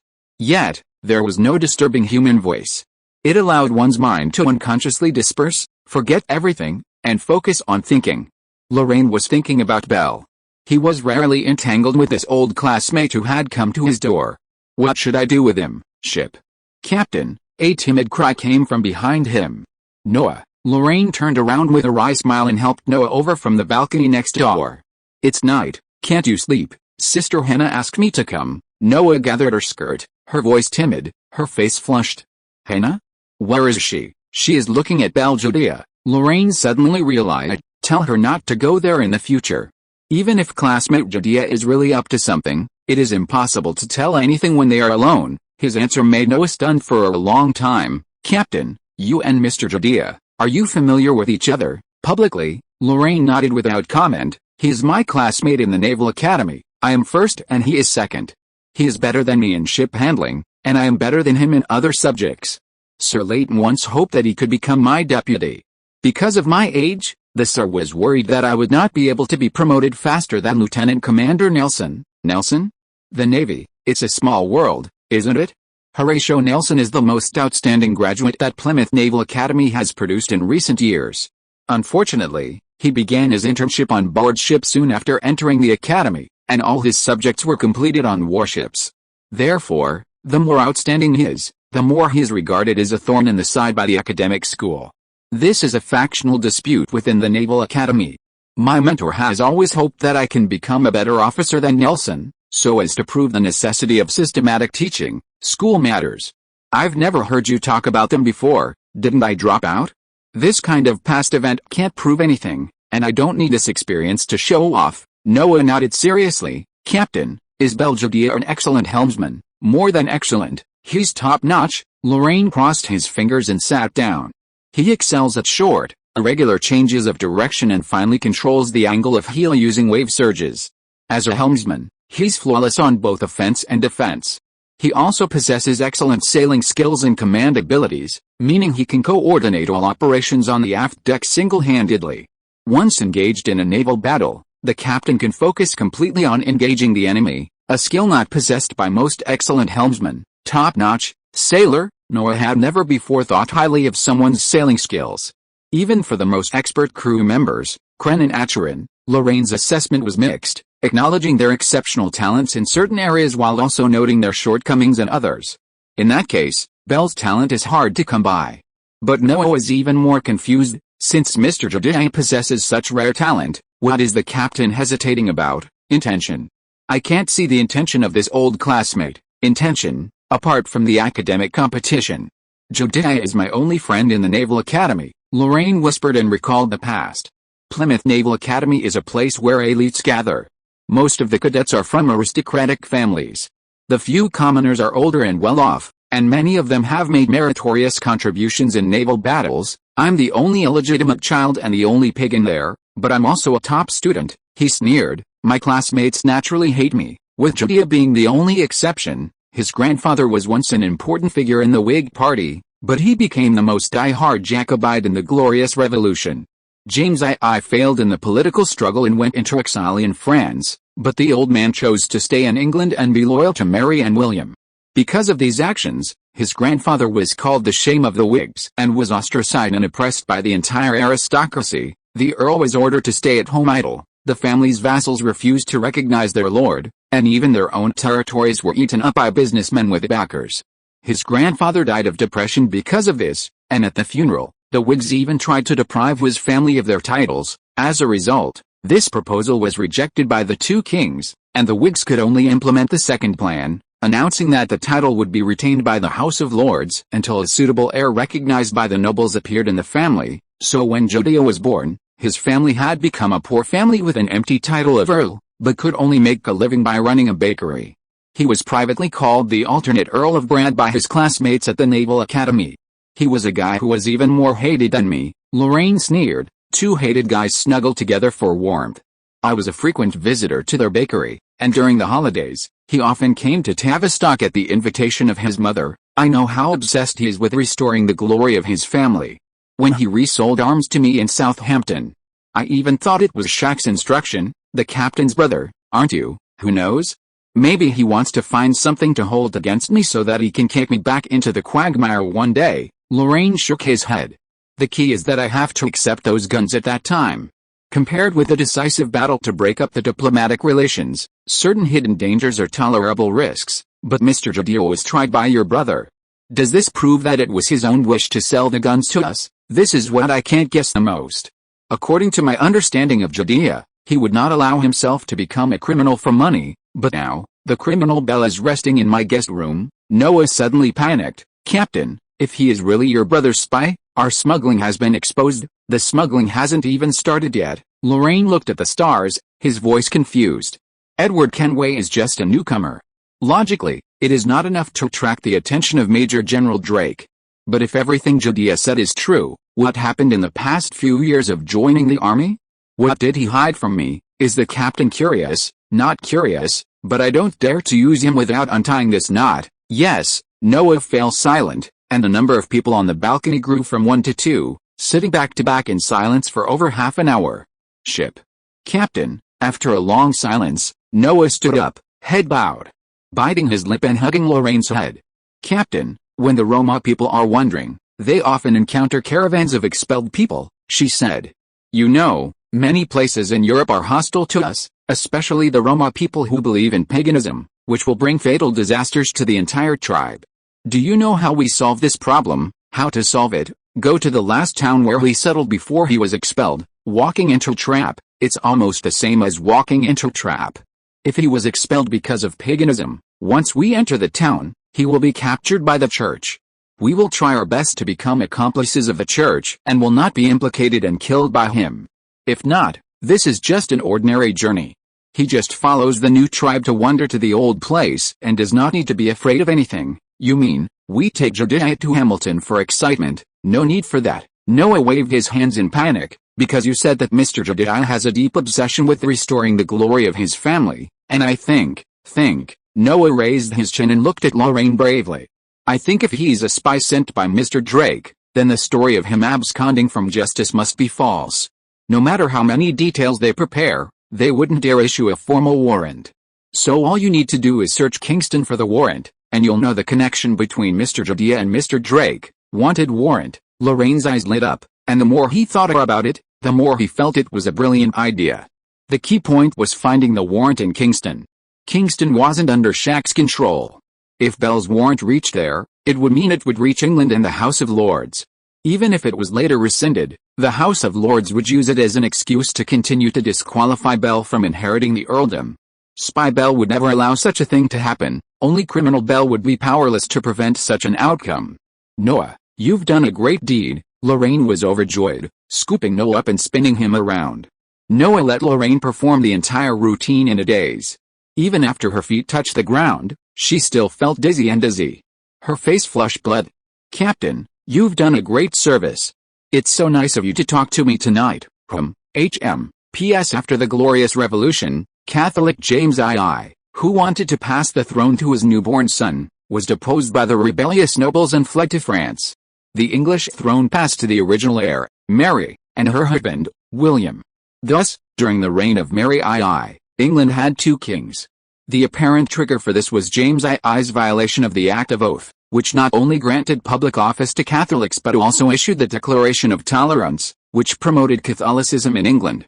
Behind the scenes, it was another attempt at a restoration of monarchical authority, which failed. After the two kings came to power, Parliament presented William III with a Declaration of Rights. The declaration condemned James II's lawlessness. It stipulated that the king could no longer suspend any law without Parliament's consent, that he could not levy taxes without Parliament's consent, that a Catholic could not be king, and that the king could not marry a Catholic. William accepted the demands of the declaration, and in October of that year, Parliament formally ratified the declaration as law, the Bill of Rights. Thus, constitutional monarchy was officially established in Britain. If you are listening to this novel on a channel other than Fanfic World, it means it was downloaded and re-uploaded without effort. We warmly invite you to visit our channel, Fanfic World. There you will find the original version of this story and many other novels of various genres. We look forward to seeing you dive into a world of incredible novels. Chapter 163, Leaders of the Chapter. Lower sail, reduce speed, prepare anchor, prepare cables, prepare planks, 800 meters from shore, due south, calm waters, final course, lead 5 degrees to port, 3 degrees, straight ahead, turn, receiving pilot signal, interpreter, golden deer, welcome home, harbor. Anchor, the oil-coated anchor chain sank into the water with a crisp clang, sending up a halo of colorful oil that spread, expanded, and vanished with the waves. Thick cables were cast from the towering bow, hooked onto the dock's pilings, and tied tight. The ship swaying visibly weakened, and the broad planks jutted out from the side, leaning against the dock, counterweighting and stabilizing it. The Golden Deer had finally completed the port entry procedure. Its majestic hull lay close to the dock at Lucy Fishing Harbor. Against the backdrop of the battered Rain Frog, it looked even more massive, generous, and radiant, with a fierce, imposing presence. Chuck, president of the Caribbean branch, and Admiral Corderance of the transport fleet were the first to disembark. They were the branch's leaders, the primary controllers of external connections, and the undisputed leaders of both outsiders and Caribbean tyrants. Since its founding, the branch has performed exceptionally well. In less than 2 months, the branch has grown to 98 contract employees, 4 schooner-class clippers, established trade routes with all British and Portuguese colonies, built 10 trading offices and 15 warehouses, and successfully achieved monthly balances. Chuck's achievements have earned him considerable influence within the branch, while Corderance has also demonstrated exceptional shrewdness and competence in small-scale, short-term trading. More crucially, as the controlling shareholder, Lorraine remained silent and virtually invisible during the branch's early stages. Chuck was deeply impressed by Lorraine's generosity and trust. He and Cortland stood shoulder to shoulder on the sleek, even shabby, walkway along the dock. They looked up at the unassuming, even shabby-looking Rain Frog moored beside the Golden Hind, and couldn't help but sigh softly. Cortland leaned in closer and asked softly, "President, is this the ship the chairman found for us?" "Yes, it's fully loaded with brigantine. The price in England would be around £9,500 British pounds to £10,500 British pounds. The full curve of the poop and the tapering bow are typical Baltimore designs, but the mainmast isn't canted aft, and there's no noticeable bow rise at the waterline. It's probably a Type 75 or 76 design. It's been in service for no more than 4 years. It's a truly new high-speed vessel." Cortland's eyes lit up. "You said she was built at the Baltimore shipyard?" Chuck nodded slightly. "Baltimore shipbuilders are restless and specialize in high-speed ship design, so the ships they build have different characteristics at different times, and they're clearly different from those built elsewhere." Pointing at the Rain Frog, which was bobbing with the waves, he explained bit by bit, "In the early days, to increase the ship's wave-breaking ability, they shifted the ship's center of gravity aft and designed a hollow bow.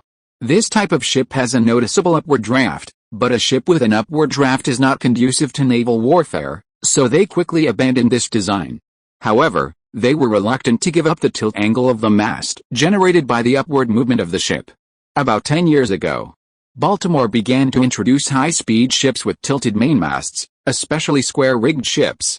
The tilted sail rig can greatly improve the wind-catching efficiency of the multi-masted square sails on the windward side. Combined with the wing sail, it can greatly increase the ship's speed." 75 years later, the country folk began to rebel, and the distinguished English shipbuilders were forced to evacuate the New World, and Baltimore began to take on military business. In terms of military needs, the aft-tilted square sail was obviously not suitable for close-range sea combat, so it had to be abandoned again. The new design gradually took shape during the shipbuilding process, taking into account speed, agility, and assault, and abandoning the windward acceleration that Baltimore once prided itself on. "This is the sword-shaped bow and shield-shaped stern in front of you." Cortland was fascinated by what he heard, and couldn't help but admire. "President, although you don't go to sea often, you are more familiar with sea affairs than most sailors. It's just rote memorization, Chuck shook his head. This ship will be the first ship in the ocean-going fleet and needs a complete overhaul.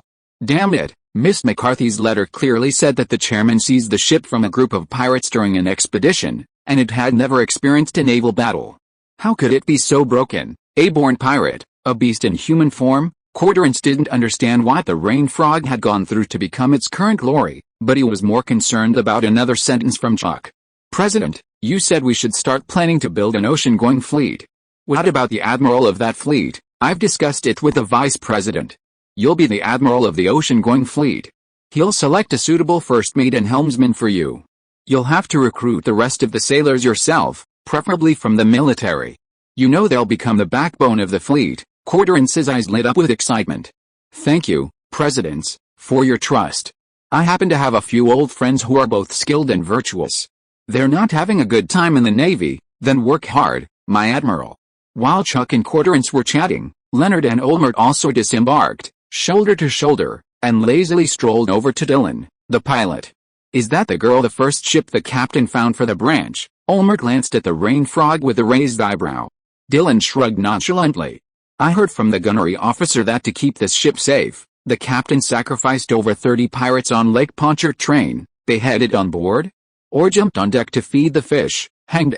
The masts were full of pirates, like ears of wheat in autumn. What a lavish act. Yeah, Dylan put away the two-color flag and stretched lazily.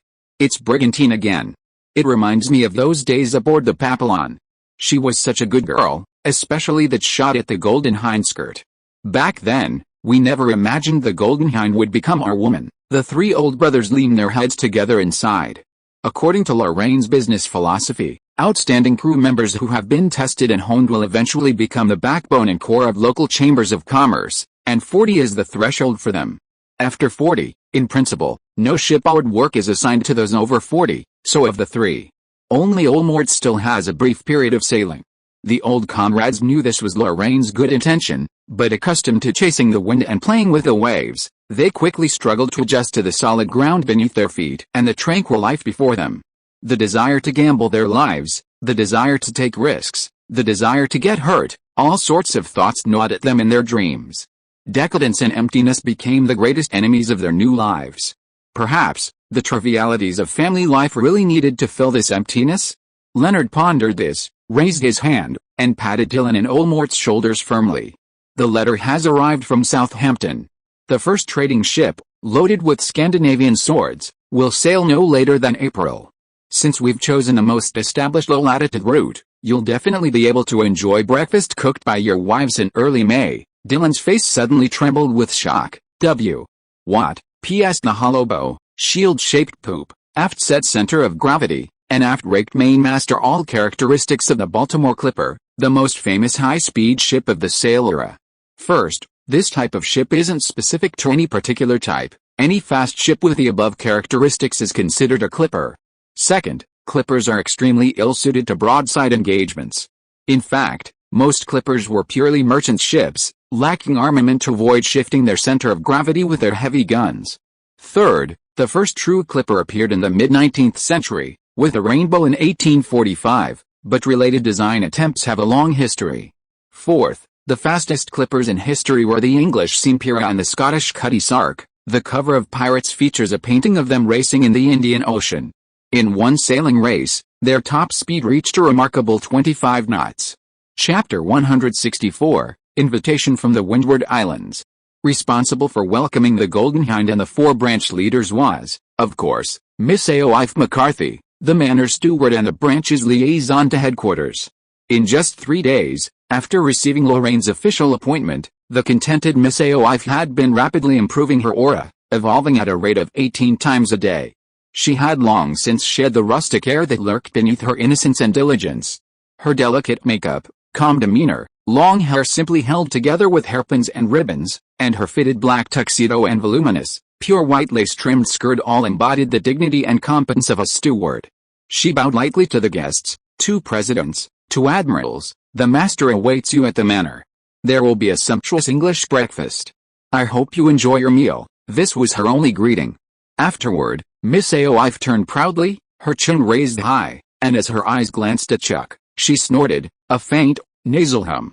Olmert was completely bewildered and tugged furtively at old Leonard's sleeve. Arthur, is she really that silly little Irish girl? Well, who knows? Maybe they just look alike. It's her, Chuck said, turning his head with a smile. It seems Miss McCarthy has finally found the right position. Her 3 previous letters are just as impressive. The wording and expression are spot on, clearly a lot of hard work. Young people are always full of possibilities, Leonard sighed. Let's go too. The captain's patience isn't great. He'll get scolded if we keep him waiting. The chairman has a bad temper. The 5 of them slowly walked along the forest path to the manor. Passing through the iron gate, the view suddenly opened up. On the rolling grassy hills, a burly young man was leisurely painting with oil pastels. At his feet sat a plate full of sandwiches, untouched. The snow-white bread was stained with a few scattered grass stems and leaves, a small amount, clearly the result of wind. Miss Orphy glanced at him in surprise, unable to believe that Bell, who had always seemed like a starving ghost, would ever find himself without food. Something must have gone wrong. Miss Orphy desperately wanted to dispel this mystery, but now wasn't the right time. She had more important duties to attend to. With a wave of regret, she guided the guests diagonally across the meadow to the cliffside manor house. Lorraine greeted them with a smile. Punctual as always, Chuck. 9:30, not a minute late. This is all thanks to the 2 admirals. Their superb command saved me time at sea. It seems you're getting along well. Lorraine stepped aside from Chuck and glanced at the 3 men behind her. It's a beautiful sunny day today, gentlemen. Enjoy yourselves. At Miss Orphy's direction, a sumptuous English breakfast was laid out on the outdoor table. Lorraine led the members of the branch to a casual chat, with Chuck and old Leonard on one side and Cortrance and Olmert on the other. The sacred dining table had no place for official business, only romance could complement the delicious food. Lorraine chatted idly with the 2 young local bosses, mostly about a fictitious Mayan adventure, with neither the speaker nor the listener paying attention. After finally finishing their meal, Miss Orphy led Leonard and the other 2 to tour the villa, leaving Lorraine and Chuck alone under the parasol. Chuck, the branch is developing very well.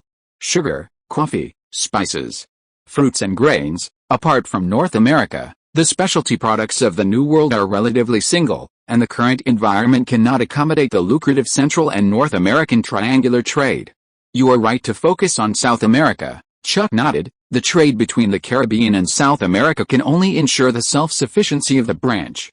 If you want to create profits and recover costs, you still have to export to Northwest Europe. This matter can't be rushed. Lorraine smiled. Without increasing investment, it takes time and luck to build a large enough ocean-going fleet. The Northwest Europe branch does not have enough foundation, and for the time being, it cannot mobilize too many ships to cross the ocean. This is conservative. Chuck frowned. Chairman, Northwest Europe is very stable, and more brigs and brigantines can be mobilized. You should put pressure on President Pittock. Unfortunately, I am more inclined to Ramos's opinion on this point.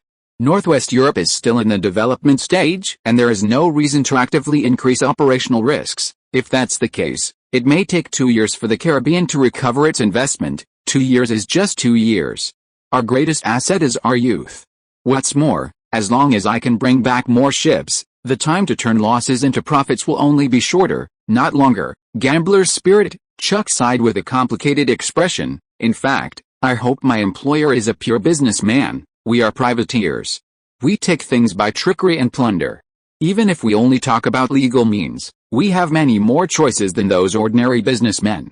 Don't bind yourself to boring contracts, my president. I understand. Chuck exhaled softly. President, I need to report on the 3 things you asked me to do. Go ahead. The Golden Deer has returned intact. With the 70 sailors you brought as the backbone, Vice President Leonard supplemented the staffing on the ship. The selection standards are very high, and more than half have experience in serving in the Royal Navy. I believe in your and old Leonard's vision. Thank you, Chairman. The second thing is that Commander Nelson is not in Kingston. He went to Barbados with a Badger some time ago, and left you a message. If you can arrive in Barbados before May 1st, I will wait for you there. Barbados. Barbados. Do you know what it's about? I've been asking old friends in the army, and it seems my uncle is planning a major battle in the Windward Islands to thwart the French plot to seize them. The New World fleet is gathering toward Barbados, and my uncle's there too. Is Sir Parker in command? Where's the Duke of Wales? With my uncle. Lorraine whistled in surprise.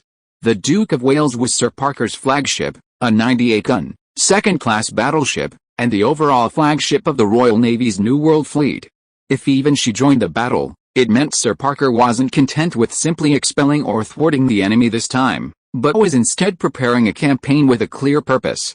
The French naval power in the New World wasn't far behind that of the British, and based on the intelligence Lorraine gathered in New Orleans, the Dutch weren't exactly content either. If Sir Parker rashly launched a decisive battle, he wouldn't be sure of victory. Is it so difficult to be sure of victory? Lorraine pondered for a moment. Chuck? Is the Sir going to restore order in the Caribbean? Restore? Chuck was stunned for a while, and said embarrassedly, Chairman, it is a taboo for people who have left the army to inquire about military affairs. I have not investigated this matter further, nor have I thought about it, really. There are still 8 days, which is more than enough time. I will ask Lieutenant Colonel Nelson myself. About the third thing, I was just about to report to you about the crimes of Mr. Beljudia, a major in the Royal Navy, adjutant of the Continental Fleet and the helmsman of the Lion. Chapter 165 The Roaring Wind. The sun slowly climbed to its zenith. Having finished her guiding duties, Miss Aoife arranged rooms for the 3 guests and returned to the front yard. A housekeeper's job is demanding, especially when guests are present. They are an extension of the host's etiquette and authority, constantly assessing their intentions, responding accordingly, and connecting the upper and lower levels. Most importantly, none of this can be done through the host's own directives. Human hearts are unpredictable.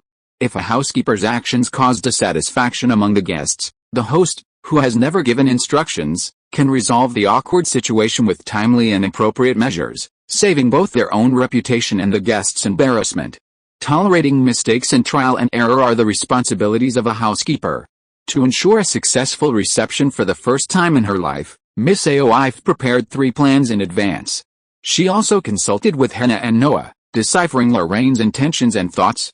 Only then did she prioritize between Chuck and old Leonard and finalize the reception plan for today. So far, everything was going on track. The welcoming and clean-up ceremony, a morning tea that was neither grand nor shabby, restrainedly demonstrated Lorraine's leadership within the small group. The subsequent visit provided Lorraine and Chuck with some time to themselves and work. The other 3, especially Lorraine's old subordinates Leonard and Olmert, did not take offense at her behavior. However, Lorraine and Chuck had chatted for too long. According to the arrangement, she had to take Chuck to the guest room as soon as the conversation concluded. This meant that until the conversation was over, she could not personally go to the kitchen to arrange the important lunch and afternoon tea, nor did she have time to personally inspect the guest attire for the 2 dinners. Pierce was in charge of the kitchen for the time being, while Atrin was in charge of the attire. But even with Hannah's recommendation, Miss Orphy could not bring herself to trust a young boy who had just entered puberty. Compared to that, perhaps the Bohemian Frenchman was more trustworthy. What if the lunch went wrong? What if the dress had feathers embroidered on the shoulders? What if the first reception went wrong? That pesky Chuck Parker, perhaps that's why he extended his office hours indefinitely? Just to embarrass her. As expected, an evil master favors a despicable president. Bad people only surround themselves with bad people. Angry, resentful, and panicked, poor Miss Orphy stamped her feet, her neck proudly raised, and carefully stepped around the parasol under which Lorraine and Chuck were having a private conversation. She walked to the nearby grassy knoll, looking down from above to await the end of the conversation. She once again spotted Bell, brandishing his oil pastels. From a distance, the sandwich at his feet still lay on the plate, but the colors on the canvas had become richer. Miss Orphy's curiosity was piqued once again, and she unknowingly took a step, stepping across the grass carpet, and walked behind Bell. A landscape painting, green grass, overlooking the woods, and a forest path. At the junction of the woods and the lawn, an iron gate separated the 2. The gate was open, and a strange stain led 4 gentlemen chatting and laughing, in the bright spring sunshine. Miss Orphy was puzzled. Why was a stain smeared on such a beautiful painting? Although she didn't understand oil painting, she could see that Bell's technique was delicate and exquisite, except for that indescribable mess. Hey, starving ghost, SHH, Bell made a hushed gesture at his lips, casually tossed aside the oil pastel, and turned his back to Orphy, smoothing his deep bangs. Listen, the wind is quite strong today. Miss Orphy's mind suddenly froze. The warm sun, the grass, the exquisite classical oil painting, and the indescribable stain on the canvas, these disparate elements merged together in this sentence, casting a radiant glow on the shameless starving ghost, and she suddenly felt an inexplicable feeling of emotion and shyness. "Well, I only heard the sobbing in the wind, so you heard it too." Bell sighed with relief, lowered his head, gathered up his painting tools, and tucked them under his arm. "You know, the wind brought something ominous here, something ominous, yes, wailing, hunger, exhaustion, ominous desires that fill this place, accusing it." Miss Orphe's heart suddenly tightened. She clasped her hands to her chest, her eyes flashing as she asked nervously, What should I do? Run away. Run away before the wind backfires." With a final sigh, Belle took off. Miss Orphe stared blankly at the paint and painting tools left on the grass, savoring them, pondering. "Bastard, scoundrel. Was that filthy thing in the painting me? A monster? Explain it to me. Don't run." The third thing, regarding Mr. Belgedia's crimes, Chuck's voice was heavy, and Lorraine detected a hint of something strange. "What's wrong? Things are a little different than you expected," Chuck said, pulling a sheaf of documents from his briefcase and handing them to Lorraine. The first page was an illustration, with a large caption "Wanted" written on it. Below it was a rather abstract sketch, and below that, in English, French, and Spanish, it read, "Former Royal Navy Lieutenant Commander Belgedia, reward, £15 British. Is this a wanted order?" "Yes, a wanted order based on the indictment and the escape statement." The document was sent from Hamilton, and it's a worldwide wanted order. Worldwide wanted? Lorraine was stunned. He quickly flipped open the wanted order and read through the subsequent documents, page by page. The in absentee hearing record, the criminal record, the circumstantial evidence, the verdict, the wanted order, and even the wanted level. Generally speaking, due to the lack of advanced communication technology, the results of military courts and itinerant courts were determined by the offenses level. Common minor offenses were classified as level 3, valid only within the court's jurisdiction. More serious crimes, such as the second level, would be filed with higher authorities and enforced throughout the kingdom or the colonial governorship. Only the most serious first-level offenses would receive a global arrest warrant, signifying that the individual's crimes had been divinely adjudicated by the British Empire, and wherever the Union Jack flew, they would remain in prison. Lorraine carefully reviewed the court transcript. While numerous charges were listed, the only one the jury had actually convicted and sentenced was Belle's arms trafficking. Even for this, the evidence presented in court was insufficient. Given Belle's status, this was hardly a serious offense. Barely enough to qualify as a second-level offense. Why would Shaq escalate it to the first level? Shaq couldn't have been unaware that once this document made its way across the ocean to Plymouth, Belle's family would be doomed. Countless figures in the House of Lords were waiting for evidence against them, eager to add the final shovel of dirt to this nearly dead former wealthy family. A personal vendetta? Though he hated to admit it, Lorraine's impression of Shaq was that he had good morals and was far from the type to commit such a despicable act. Unless Belle did something that made Shaq treat him as his enemy completely. What was it? Lorraine's fingertips ran across the long list of charges, and finally stopped at the trafficking of arms. Did Belle really do this behind Shaq's back? Did Shaq really know nothing about it? Shaq felt betrayed because his trusted subordinate supported his hated brother behind his back, so he wanted to teach Belle a lesson he would never forget and make him live in regret for the rest of his life. The reason was far-fetched, but Lorraine could not give a more appropriate explanation other than this. But this document at least proved Belle's words, that he was someone who could be trusted and employed. Good news? Or bad news? Lorraine rubbed his brow. "Chuck, about the global wanted notice, for £900, I bought all 3 originals. The 2 copies filed in Kingston and the one ready to be sent to Plymouth are in your hands. The other one is in Hamilton, and the other party promised to get it for me within 2 months. You did a good job. Will there be any sequelae? For safety reasons, Mr. Jodia's wanted notice in Bermuda cannot be revoked. It requires the signature and approval of Baron Drake. As for the others, the documents are fragile, and wanted materials like this will not be properly preserved. The damage rate is as high as 50%. No one will make a fuss about a missing document, and no one will gossip in the Baron's ear. Does your partner know that your target is Belle? I retrieved all 8 piled-up documents for nearly 6 months and handed back 3. He doesn't know my purpose. That's good. Belle's matter, just keep it in your heart. Yes, P.S. The painting style is equivalent to inserting a bunch of Impressionist color blocks into neoclassicism. Because the styles don't match, the Impressionist color blocks will have a more malicious graffiti feel. Incidentally, Impressionism originated from the Barbizon school in France. At the time, the dominant art movement was the academic school of neoclassicism, known for its rigorous, realistic, and lacking individuality. The clash between the two schools occurred much later, around the mid to late 19th century, leading to the birth of Impressionism often being dated to 1874, with a first Impressionist exhibition in Paris. Also, Barbizon is synonymous with Fontainebleau. Chapter 166 Return to Barbados. Wind southwest, 5 knots, moderate wind. Target Bridgerton, Golden Hind, weigh anchor. On April 24, 1779, the weather was balmy. The Golden Hind, once again Lorraine's flagship, hoisted the pure white pansy flag and, loaded with elite sailors, slowly departed the fishing port of Lucy.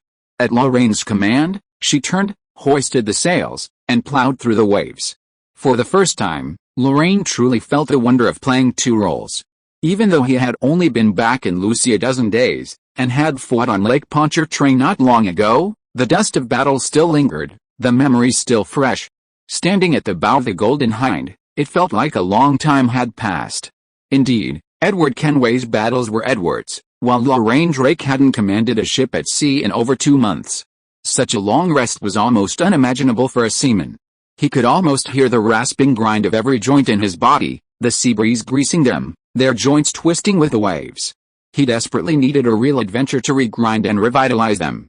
Thankfully, Nelson had already prepared adventures for him, in Bridgetown, in Barbados, and in the Windward Islands.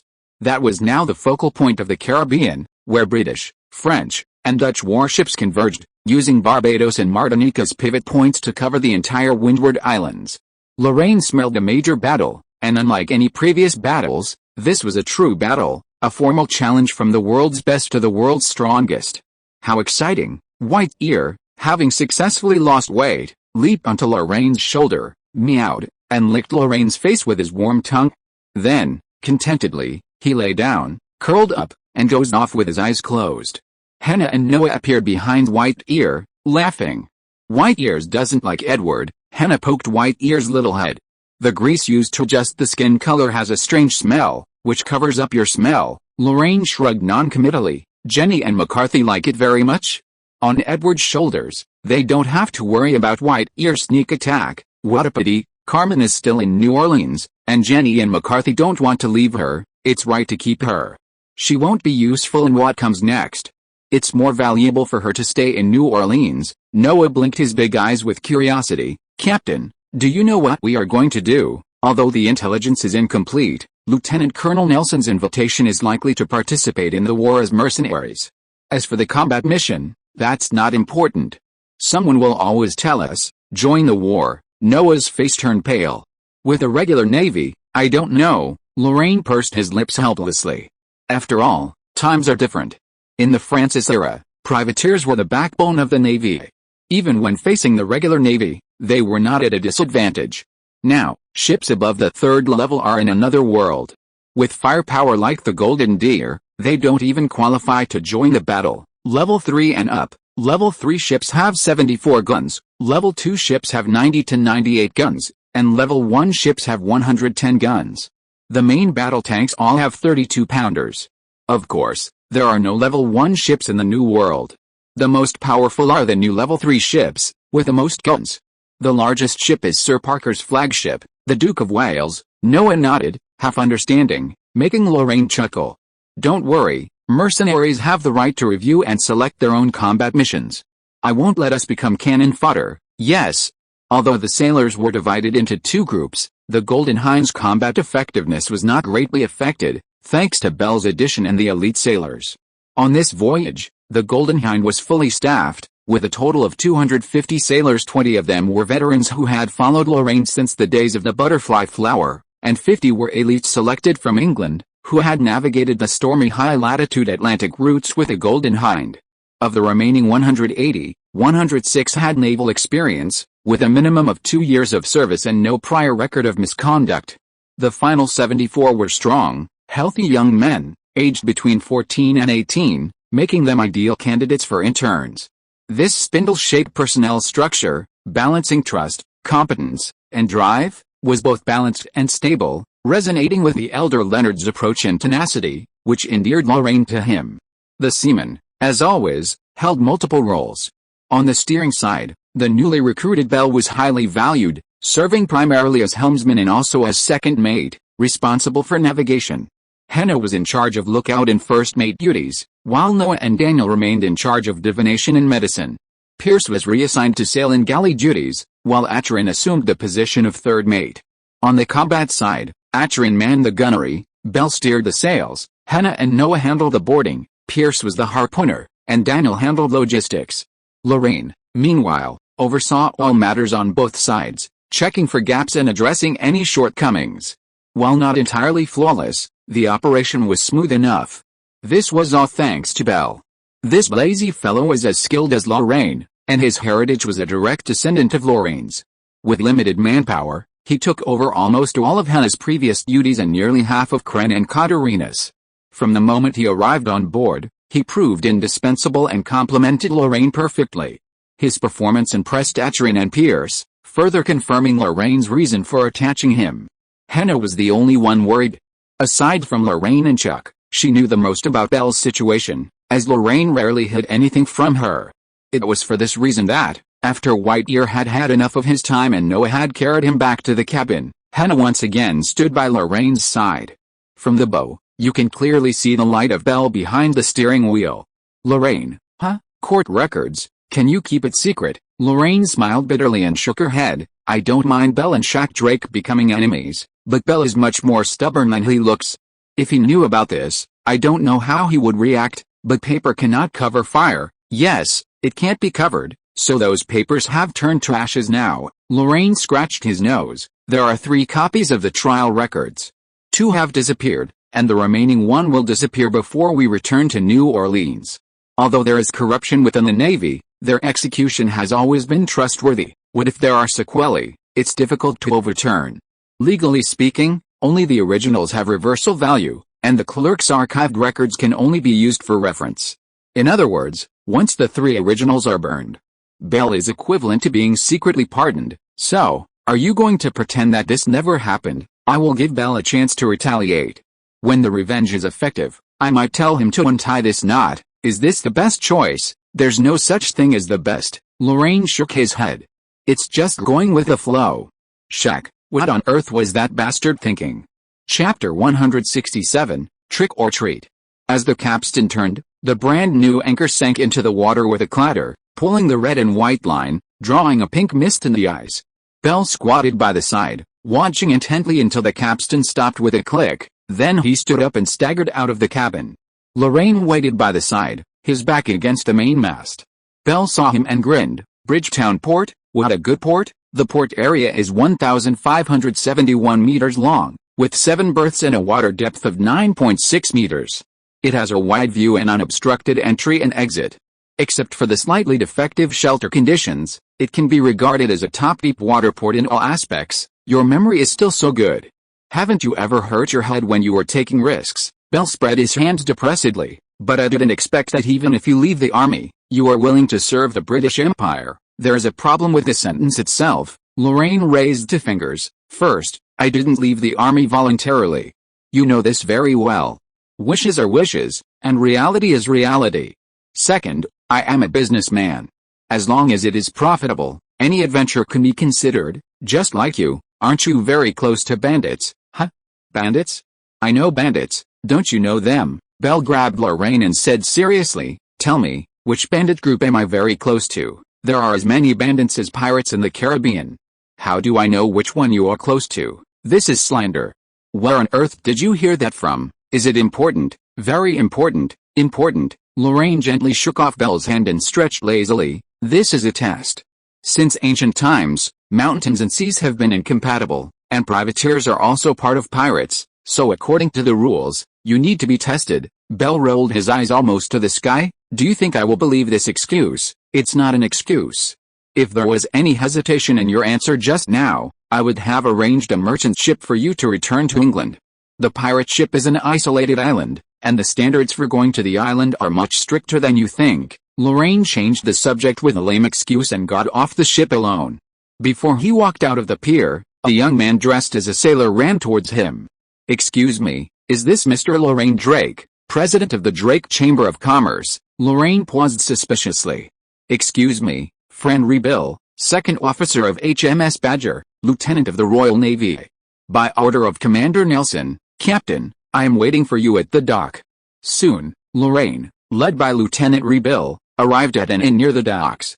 There, he met Nelson, who was playing cards, and another short, round-faced young officer. "Lorraine Drake, my good friend. I'm so glad you showed up just in time for my departure." Nelson beamed at Lorraine. "May I introduce you to Major Cuthbert Collingwood, captain of HMS Wasp, a dear friend of mine in the military, and a reliable soldier I can trust." "Reliable?" Lorraine looked in surprise at the young officer across from Nelson, who was hesitantly holding a sign. He was young, with a small, oval face and a touch of baby fat. He was short and sturdy. His baby face betrayed no trace of the military's fierceness or destructive power, but rather a friendly and approachable air. Even someone like Lorraine, who wasn't good at judging people by appearances, found it hard to associate him with the word reliable. Could it be that appearances don't always tell the whole story? Lorraine's thoughts raced through his mind as Collingwood put down his cards, turned his head, and offered Lorraine a reserved smile. "I've heard a lot about you, Mr. Drake. I'm Collingwood, Cuthbert Collingwood, Lorraine Arthur Drake, Major. It's a pleasure to meet you." After a brief introduction, Nelson and Collingwood ended their mid-game. The decisive Nelson didn't even inquire about Lorraine's purpose. He simply began to brief Lorraine on the current situation. A war was imminent, and the cause of the conflict was once again on land. In 1778, General Clinton, the new commander of the British colonial army, met secretly with Sir John Parker. They planned to take advantage of the South's high concentration of loyalists and proximity to the West Indies, which favored naval intervention, by shifting their main forces south. They would first control the southern states, then coordinate with the northern stronghold of New York to contain the North and end the war. Sir John Parker readily agreed. With the support of the New World Fleet, General Clinton dispatched Lieutenant Colonel Archibald Campbell, commanding 35,000 British troops, southward by sea from New York. In December, they launched an amphibious assault on Savannah, the capital of Georgia, achieving a resounding victory. Savannah thus became a crucial fulcrum for the British on the southern coast of North America. With its support, the British launched a powerful offensive in the south. The recently concluded Battle of New Orleans was part of this spring offensive and one of the few regional battles that failed to achieve a victory. The British Army's revitalized performance placed immense pressure on the Continental Army and its most important ally, the French. Strongholds were lost, soldiers were killed, and the New World Fleet's blockade of sea routes further weakened crucial smuggling routes. Both the Americans and the French were eager to reverse their unfavorable situation, which meant breaking the land-sea connection established by Sir George Parker and General Clinton. Key to this was the formidable naval power of the New World Fleet. Defeating the New World Fleet was crucial. It would sever the lines of communication between the British armies in the north and south, isolating both armies, while also facilitating smuggling and rapidly strengthening the American resistance. To achieve this goal, the French launched the Battle of the Windward Islands. In late February, the French Navy and its ally, the Dutch Navy, began an orderly assembly toward Fort-de-France, the capital of Martinique. Within a month, they had assembled a formidable fleet of 28 ships, including 3 Class III battleships and 6 Class IV frigates. Sir Parker promptly learned of the French campaign plan and immediately ordered the powerful New World Fleet to attack Barbados, where it would rendezvous with the Windward Islands squadron stationed there. This combined fleet comprised a total of 22 ships, including the second-class battleship HMS Duke of Wales, the flagship of the New World Fleet, the third-class battleships HMS Endeavour and HMS Son of Poseidon, and 4 fourth-class frigates. Since mid-April, the two powerful fleets had departed their respective ports and begun seeking opportunities in the waters within the Windward Islands. The outer fleets had already engaged in 3 small-scale engagements, resulting in 1 victory and 2 draws. The Royal Navy had also sunk a Dutch frigate in the inland waters of St. Vincent, marking its first victory. At this point, Lorraine interrupted Nelson's narrative with a puzzled look. "Lieutenant Colonel, you said that Sir Parker's fleet had already gone out to sea to fight in the middle of the month, and the frigates were patrolling outside the main fleet." They should be important scouts and escort forces. If that's the case, why do you and Major, in a battle of this level, even if the Badger tries its best, it can't play the leading role? This is not what I want, nor is it what Cuthbert wants. Nelson smiled coldly, opened the nautical chart and drew a long arc along the Atlantic. So, Cuthbert and I proposed to the Lord a supplementary flanking assault on Martinique. The Lord agreed, and Badger and Wasp were to carry out this independent mission, 2 28-gun, level VI frigates, to raid Martinique, the French stronghold. 3. You forgot your golden hind, Nelson said with a domineering wave of his hand. 3 ships, 100 guns, and our excellent army allies, to launch a raid on the French battle headquarters. It's going to be a fun trip. We're going to knock on the French door, just like Halloween, trick-or-treating. P.S. Still using the tier system for sailing warships. During the sailing warship era, naval powers roughly divided their warships into 6 tiers based on size and gun count. Tiers 1 through 3 were battleships, and Tier 4 was a pseudo-battleship, officially known as a frigate. Furthermore, the English names of the Tier V destroyers and Tier VI frigates differ significantly from current ship names. The reason for using the same translation is likely due to functional and comprehensibility considerations. PS2, the data for Bridgetown Port is taken from the new Bridgetown Port, built in 1961, located west of the city. As for why the old port's data isn't used, it's simple, I couldn't find it no matter how hard I tried. Apologies. PS3, HMS Son of Poseidon is a famous Royal Navy designation, spanning 7 generations. The first generation is the 3-class sailing battleship mentioned in this article, one of the few capital ships that clearly participated in the 1779 Battle of the Windward Islands, also known as the Granada Operation. The 7th generation, HMS Son of Poseidon, is the most familiar to us. This designation was the amphibious dock landing ship HMS Son of Poseidon. In 2018, it intruded into the Paracel Islands without authorization and, like any proud gentleman, was expelled by the People's Liberation Army without even saying a word. This incident brought shame to the remaining remains of the Sunset Empire. Chapter 168 Halloween Operation.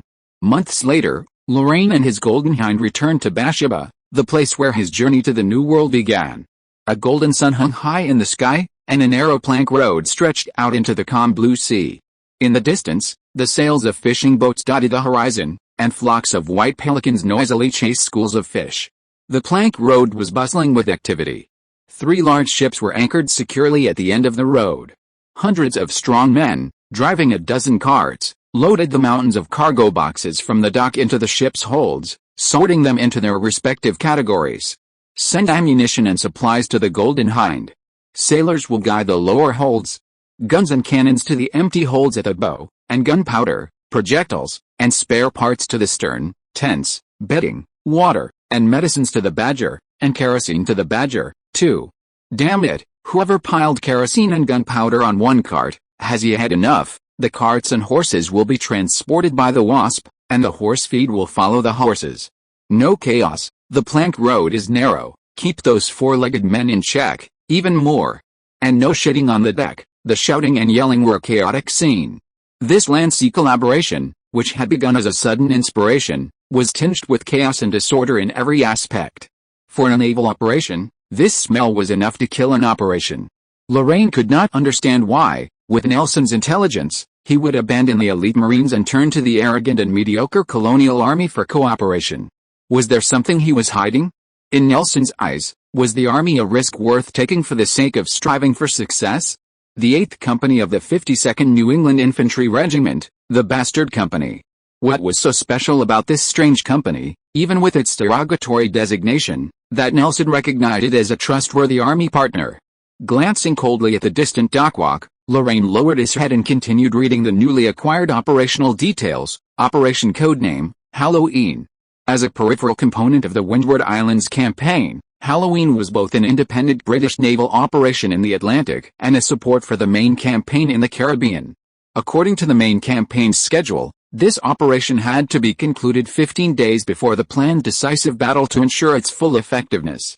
Therefore, the operation was time-sensitive, starting on May 1st and ending on May 25th, a total duration of 25 days, with no more than a 3-day margin of error.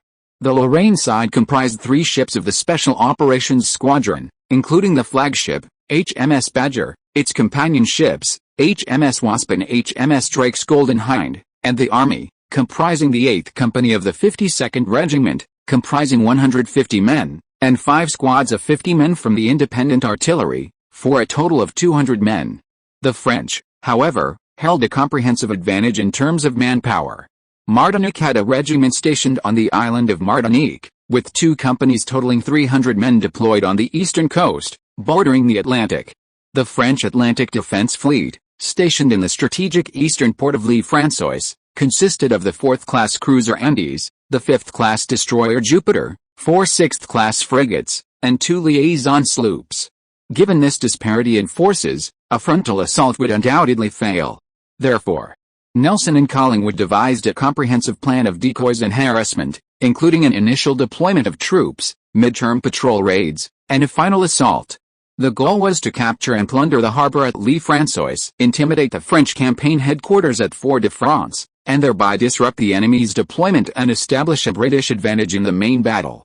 From a naval perspective, this was an impeccable plan, fully accounting for Martinique's hydrology, environment, land and sea transport, ocean currents, historical wind patterns, and even considering the French's responses and reactions.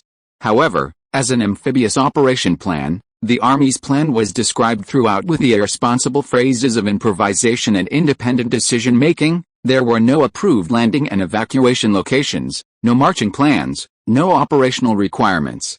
The plan's most stringent requirement for the Army was that they hope they can move to within 100 kilometers of L'Île-Françoise by May 22, obey the signal, and cooperate with Lorraine's men in the final harassment and decisive battle.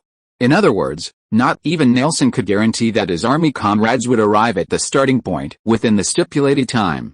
This was the root of Lorraine's doubts. If they can't control it, why insist on designing the operation plan as an amphibious collaboration? Is it possible to increase mission rewards by actively matching with poor teammates, or is Nelson's preference for self-torture? A star of the Naval Academy is actually a hidden masochist? It's simply unbelievable. Shaking his head, Lorraine closed the plan in his hands and slowly let out a sigh of relief.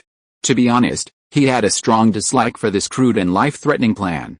If possible, he would even scrap the entire plan completely or withdraw from it with a Golden Hind. But he couldn't do that. Since he'd sailed the Attis Beauty, this was his first time as a commanding officer of a multiple-ship operation, and his partner was the renowned and talented naval commander, Nelson. Whether for the future of the Drake Chamber of Commerce or to foster a harmonious relationship with Nelson during the operation, he needed to suppress his need for control and minimize his remarks, both meaningful and meaningless. Even if things went wrong, Nelson at least had no intention of driving the warship into a desperate situation. If things went wrong, they still had the vast Atlantic Ocean to escape to. Preserving their capital wasn't a major issue. Since preserving their capital wasn't a problem, then for Lorraine, accompanying Nelson on a wild ride was an acceptable risk. After all, he'd long understood that risk and reward are often directly proportional. Anyway, let's do our best. Mumbling to himself, Lorraine turned around to see the spirited Nelson slowly approaching, leading a young gentleman. Dressed in a tuxedo, white shirt, and a shiny silver wig perched atop his head, he held a folded black umbrella. He was Captain John Leshed, the leader of the 8th Company of the 52nd Regiment. Leshed was perhaps the most captivating man Lorraine had ever met, with blonde hair, blue eyes, a sharp nose, and a thin, delicate mouth. His hair, shimmering golden curls, wasn't long, just reaching his shoulders. Currently tied in a ponytail beneath his wig, only 2 strands swayed in the breeze at his temples, adding a touch of beauty to his fair, delicate face. He was indeed handsome. In terms of looks alone, Acheron, the humanoid self-propelled gun aboard Lorraine's ship, was no less impressive than the man before him. But Acheron's handsomeness was masculine, while Leshed's had a subtle undertone of femininity, his expression arousing a beauty. If you had to compare, he bore a striking resemblance to Carmen's flirtatious demeanor. Perhaps his only flaw was his stature. At around 170 centimeters, he was a few inches shorter than Nelson, and not quite as muscular. His hands and feet were small, his fingers slender, his figure slightly plump, and his cheeks still clumping with baby fat. "You're so pretty, it's a waste not to wear women's clothes," Lorraine muttered to herself as she approached, bowing slightly towards Nelson. "Admiral, have you finished discussing this with the captain?" Nelson forced a tired laugh and said, Just reviewing the action plan. It's not really a discussion, just reviewing. Lorraine knew that Nelson's attempt to clarify the army's plan of action had failed again. John Leshad possessed a cunning and stubbornness that belied his appearance. Leveraging the distinct affiliations of the Army and Navy, he tightly controlled the Army's autonomy and was reluctant to disclose his operational plans. Lorraine could somewhat understand his thinking. Centuries of enmity between Britain and France had entangled them, and their mutual infiltration had become so pervasive that every detail was visible. Captain Leshad had to survive an enemy-occupied territory with his underdog army for nearly a month. The fewer people who knew about his plan, the safer it would be for him. Even if this safety had to be based on the insecurity of the entire operation, from his perspective, he was responsible for his own life and the lives of his men. However, understanding was understanding, but Lorraine didn't care about the life and death of this handsome man and his men. If these lives could bring Lorraine a little more reward, their sacrifice would be worth it. The obstacle still lay with Nelson. If he rashly interrupted, would Nelson feel offended? This thought passed lightly in Lorraine's mind, and Lorraine suddenly smiled slightly. Admiral, although we have known each other for quite some time, I haven't said a few words to Captain Leshad. Now there is still some time before departure, I hope. Having said this, he still had something to say. Nelson's eyes flashed. Are you sure? After all, the grievances and grudges between the Navy and the Army cannot be conveyed to me. The captain may prefer a bargaining style of conversation. Maybe, you are right. Nelson pondered for a moment. I grant you the right to change the plan during the negotiation. Of course, the final decision still belongs to me. Lorraine shook his head. The Admiral's plan is very mature, and I don't need the right to change it. Please believe me, this is just a meaningless chat. Go ahead. Chapter 169 The Boys' Company. The gentle lapping of waves on the beach drowned out the clamor of the dockside boardwalk, bringing a sense of peace. Nature possessed a soothing power, and even Lorraine could not help but regulate her breathing to the sound of the waves as she slowly approached the beautiful captain gazing out at the ocean. Small talk was small talk. Lorraine had no intention of discussing any details with Leshad. This was not his role as a mercenary, and his relationship with Nelson did not tolerate such an offense. Small talk was not small talk either. Having deliberately asked Nelson for permission to speak, he must achieve something in the coming days, prove himself worthy of his trust and expectations. He was treading on thin ice. Relatively equal yet relatively unfamiliar relationships were inherently difficult to navigate, essentially no different from a double-edged secret crush that caused a stomachache. But Lorraine would never think that way. After all, mistaking normal social interaction for a romantic relationship, presumptuously imagining that an important same-sex social partner harbored secret feelings for him, was such a harsh perspective. Lorraine couldn't help but shudder, but then a warm smile returned. He was already standing side by side with Rashid on the beach. What a beautiful day, Captain. I'm the only one of us with an umbrella, so honestly, I'd rather it rained. President, Rashid admired the seascape without turning his head. Lorraine, without even looking at him, scoffed and whispered, you'll probably be disappointed. Barbados isn't London. The weather here is pretty predictable. It's also pretty boring. Rashid pursed his lips and paused for a moment. Can you get straight to the point? Your height is making me uncomfortable. Height? I've heard that shorter people have a better chance of survival on the battlefield. Intelligence buys you a chance of survival, sir. Rashid poked his head in annoyance. No matter how tall a fool is, he's just a conspicuous beast. It sounds like you like to hide yourself. What's wrong with that?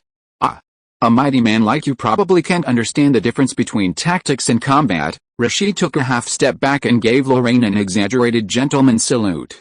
Let me give you an example. In the Battle of Bunker Hill, the idiot Gage ordered my 8th Company to seize the sunny slope position first, but I refused and led my men around Bunker Hill and moved towards the Roxbury Throat. The facts prove that I was right. Shortly after I disobeyed orders, another idiot Prescott occupied Bunker Hill with a regiment of Continental Army. If the 8th Company had stayed there, there would probably be nothing left of it. The freed 8th Company became the free force in the Battle of Bunker Hill, and even the headquarters didn't know where I was. Later, William Howe took over the command of the idiot Gage.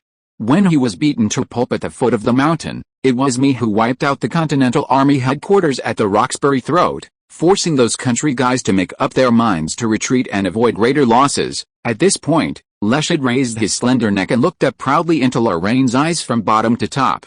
Lorraine touched the tip of his nose awkwardly. I guess that your 8th Company had a glorious past, but I didn't expect it to be so glorious. This is just the basic of tactics, sir. Only by staying alive can you kill the enemy, but you seem to have forgotten one thing, huh? The Charleston Peninsula is surrounded by water on 3 sides. Under the rule of the Royal Navy, it is a living place with easy access. Martinique is different. Sir Parker's main fleet will not approach the French's lair. Once on the island, the only way for you to leave is us. Ignoring Leshid's slightly open-mouthed expression, Lorraine imitated him and saluted exaggeratedly. One thing we agree on is that only by staying alive can we kill the enemy, so I will do my best to persuade my admiral to stay alive. By the way, do you know the essence of the Navy? What? A moving island, Lorraine said, each word clearly. On the boundless ocean, we can go anywhere, and no one can trap us. Leshid's face darkened. In my opinion, Commander Nelson is a competent and brave soldier. He is, but unfortunately I am not. The small talk ended quickly and decisively. Before either side could feel awkward, Lorraine bowed and turned back to Nelson, his hands on his waist. This development seemed to be a bit unexpected for Nelson. What? Are you done already? It was just a small chat, about the weather, history, and a few casual words. We're not familiar with each other, and if we continue I should ask Captain Leshid if he has any unmarried sisters. That wouldn't be proper for your relationship, isn't it? Lorraine raised his eyebrows. Admiral, are you familiar with the Battle of Bunker Hill? Bunker Hill, in June 1775, the first major battle after the guns of Lexington were fired. I read my father's battle report at that time. I remember it was a tragic victory, right? Nelson frowned and recalled for a long time. I remember that because the Continental Army seized Bunker Hill in advance, General Gage was dismissed on the battlefield, and his successor, Viscount Howe, paid a heavy price. More than 1,000 people were injured, and more than 200 were killed. By the way, the main force in that battle was the 52nd Infantry Regiment. The 1st Grenadiers Company was almost wiped out. Captain Leshid's 8th Company made remarkable achievements, but for some reason, there was no praise. Nelson seemed to have completely remembered the contents of the military report, and he spoke more and more fluently. The 52nd Infantry Regiment was originally the most elite regiment in Boston, and it had a reputation for defeating the enemy in the entire colonial army system. It seems that after this battle, this regiment completely lost its combat effectiveness. Some speculate that it was due to excessive casualties and unfair treatment. The Grenadiers Company has not been rebuilt to this day. In the subsequent Battle of Boston, they fled without a fight and lost face. General Clinton seemed to have intended to transfer them back to the mainland, but has not announced it yet. Lorraine was dumbfounded. Since you know this unit so well, why? The 8th Company was strongly recommended to the Knight by General Clinton. I heard that they have been very active and have participated in many rebellion wars.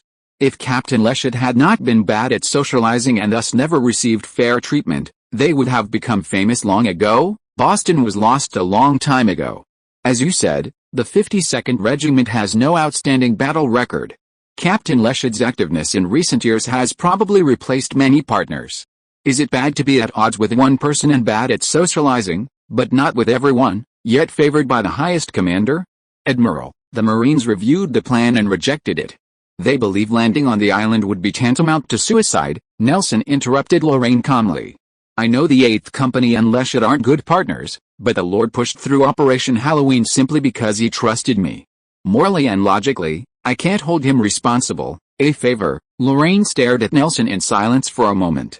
I suggest you talk to Captain Leshid again. If the outcome remains the same, then simply changing the plan and causing the operation to fail gives you ample reason to assume full responsibility. So, want to give it a try? One more try? Yes. P.S. The Battle of Bunker Hill, fought in Boston on June 16, 1775, was the first major battle of the Revolutionary War. In this battle, American commander Artemus Ward performed exceptionally well. In the early stages of the battle, he battled British commander Thomas Gage with a much smaller force, capturing 2 strategic points, Bunker Hill and the Roxbury Throat, preventing the British from fully utilizing their superior numbers. After the change of commander, William Howe led the British offensive. The British suffered 226 killed and 828 wounded, while the Americans suffered 115 killed and 335 wounded or captured, resulting in a bitter British victory. Henry Clinton commented on the battle. A few more such victories would quickly bring an end to British dominance in the Americas. P.S. At the Battle of Chobhan's Hill, the Continental Army had not yet been established. The book uses the later term patriotic militia because, from a first-hand perspective, being held down and beaten by the militia was truly unbearable. If you are listening to this novel on a channel other than Fanfic World, it means it was downloaded and re-uploaded without effort. We warmly invite you to visit our channel, Fanfic World. There you will find the original version of this story and many other novels of various genres. We look forward to seeing you dive into a world of incredible novels. Chapter 174 Trust. CE 1779, May 3rd, light breeze, 3 knots, west longitude. 60.8, north latitude. 14.7, waters off Martinique. When writing this, the time is 11:24 at night. According to the tradition of naval drills, I should be in a dream like most sailors at this moment, instead of holding a quill pen and writing the second log of the day like I am now. The previous log recorded the voyage before 6 o'clock tonight, and this log I plan to record the upcoming battle. We are drifting on the calm Atlantic Ocean. This place is only 3 kilometers away from the coastline of the protruding Carcaron Peninsula in the east of Martinique. When the weather is fine, I can easily see the shadow of the coast even without going through the lookout tower. Halloween is about to begin. Tonight, right here, nearly half of the sailors on the Golden Hind are making final preparations before the landing battle, and all the seamen are at their posts. Everyone seemed very excited, even little Pierce was no exception. I think this is probably the charm of military operations, which is different from conspiracies and intrigues. Of course, it would be better if the landing plan could be made more detailed. The current plan is handled by the captain of the 8th Company, Leshid. In the last consultation before setting sail, he finally achieved a minimum level of openness. In response to his honesty, Nelson placed full command of the landing operation, a matter of life and death for the army, in his hands. This was naturally good for the upcoming amphibious operation, but for me, Leshid was truly not good at seafaring. Even with his exceptional strategic talents and unimpeded intelligence, he still lacked experience with the sea. As a layman, the fact that he could consider the mooring location away from traditional routes, facing the leeward cliffs, and avoiding land observation during his first plan was probably his current limit. It wasn't bad, just so-so. Nelson hinted that I shouldn't comment on the plan. At least, before the landing, he should give the temporary commander full authority. Mutual trust. A journey of 1,000 miles begins with a single step. Even overcorrection has its value. This must be Nelson's thinking. Speaking of which, on one side of the operation was a navy and army that lacked trust, and on the other side were his employer and mercenaries, who were collaborating for the first time. Nelson tied his future to such a combination. Was it the natural confidence of successful people in history? Or is it that his ambitions are too high, making him make too many enemies and not getting support from the military? Probably the latter. That is a privilege reserved for geniuses. As he was writing, there was a knock on the door. Lorraine put down his pen, put away his logbook, and opened the cabin door. Outside the door stood a tall, thin, stern, white-haired young man, with a straight figure and a dull expression. He was Harry Sheffield, the flag-bearing lieutenant of the 8th Company, the first lieutenant under Rashid. Together with his sergeant major, whom Lorraine had not yet met, he was one of the 3 giants of the 8th Company. His status was roughly equivalent to that of the first mate on the ship. He was the company's chief steward and the first-ranked successor to the commander. As an accompanying officer on the Golden Deer, Lorraine did not have much impression of him. The most profound memory was Rashid's introduction to him before boarding the ship. "This is Idiot Harry. He'll be on your ship guarding the munitions for the next few days. If necessary, he can also participate in naval combat and do whatever he can. By the way, his brain isn't very good. If there's anything he needs to do, please give him clear instructions, not ambiguous hints." "Thank you." It's clear that Harry Sheffield is a man of action. He looked at Lorraine, his gray eyes fixed, his lips slightly parted. "Mr. Deputy Commander, the commander has asked me to inform you that preparations for the landing are complete. Please board the assault boat within 10 minutes. Don't keep him waiting. Please tell the commander I'll board on time." "Yes, sir." With a standard military salute, Harry turned and trotted downstairs. Lorraine returned to the cabin to retrieve his swords, buckled his belt, and soon stood before his crew. "Hannah, Noah, and Acheron, follow me aboard. In my absence, Bell will command the Golden Hind. With Pierce assisting, everyone echoed. By the way, are the rigging and rope ladders ready? Atron shrugged his shoulders in a rogue manner. They were stuffed onto the boat. The sissy thought the rope ladders took up too much space, but boat number 1 is full of our people, and you can guess the result. The Admiral asked us to fully respect his authority. Atron, Lorraine frowned slightly. Find 2 pieces of oilcloth to cover the rope ladders, and tell the commander that they are artillery, as a cover for his face. You can ask him to close his eyes and be sincere. Yeah. Not long after, Lorraine and the sailors jumped onto the boat, and when they looked up, they saw Captain Leshed with a livid face. Under the moonlight, the captain sat in the middle of the boat, his legs crossed, his cheeks puffed out fiercely. Lorraine Drake, are you dissatisfied with my landing plan? Not really. At least regarding the pre-landing procedures, I will follow the Admiral's instructions without question. Then why do you insist on preparing a rope ladder? Why? Lorraine chuckled. Maybe. I like to sit higher. This conversation could no longer continue. 6 assault boats carrying over 100 well-armed advance team members slowly left the ship, paddling silently towards the dark shadows of the distant coast. Boat number 1, where Lorraine was at the head of the advance team. Atron stood at the stern, holding a lantern, guiding the following boats. Henna half knelt at the bow, staring straight ahead. Lorraine and Leshed sat facing each other in the middle of the boats, a crude map spread out in the middle, simply depicting the coastline of Martinique. The waves were quite large, with swells over half a meter high constantly rocking the boat. The crew of the Golden Hind seemed oblivious, a stark contrast to the men from the 8th Company. I heard they had just had a late-night snack before the operation, and by now they were probably filled with regret. In the bright moonlight, Leshed reached out with difficulty and tapped on the map. This is the Carhaix Peninsula, the easternmost tip of Martinique, the coastline before us.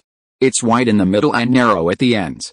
La Trinité, the eastern fortress, stands at its junction with the main island, garrisoned by 2 companies. The peninsula is high in the south and low in the north. It's sparsely populated, and the main part is covered in dense tropical forest. The south is steep, with the highest point exceeding 50 meters above sea level. Galleon Bay offers the only harbor suitable for large ships, but it's too deep, and since it's under the jurisdiction of La Trinité, it could easily alert the enemy. To the windward north, there's a narrow, shallow beach, so large ships can only dock at the private docks there. I have investigated the information of all 4 plantations on the peninsula. 2 of them have private docks. The private dock of Manor Marty is only 30 kilometers away from La Trinité. I heard that Mr. Marty is also a town councillor and is not suitable as a landing point. The other one is Manor Robert, Mr. Robert is a new pioneer who moved to Martinique 2 years ago. The manor is located at the easternmost end of the peninsula. It is far away from the main island and other manors. There is not even a decent road. The intelligence said that this land transaction was suspected of fraud. Mr. Robert once complained to the La Trinité local government, but was treated unfairly and ended in vain. I think that is the best place for me to stay at this stage. My plan is, a sudden surge interrupted Leshed's words. The handsome captain's expression tightened. He covered his mouth and let out a mournful from the depths of his throat.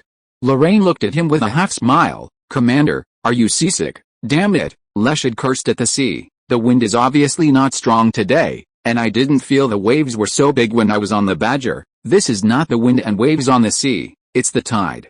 It's high tide now, and we are too close to the coastline, so we can feel the waves particularly clearly. Are the waves so big? For the ocean, a half-meter high surge is almost nothing, but the assault boat is just a flat-bottomed boat.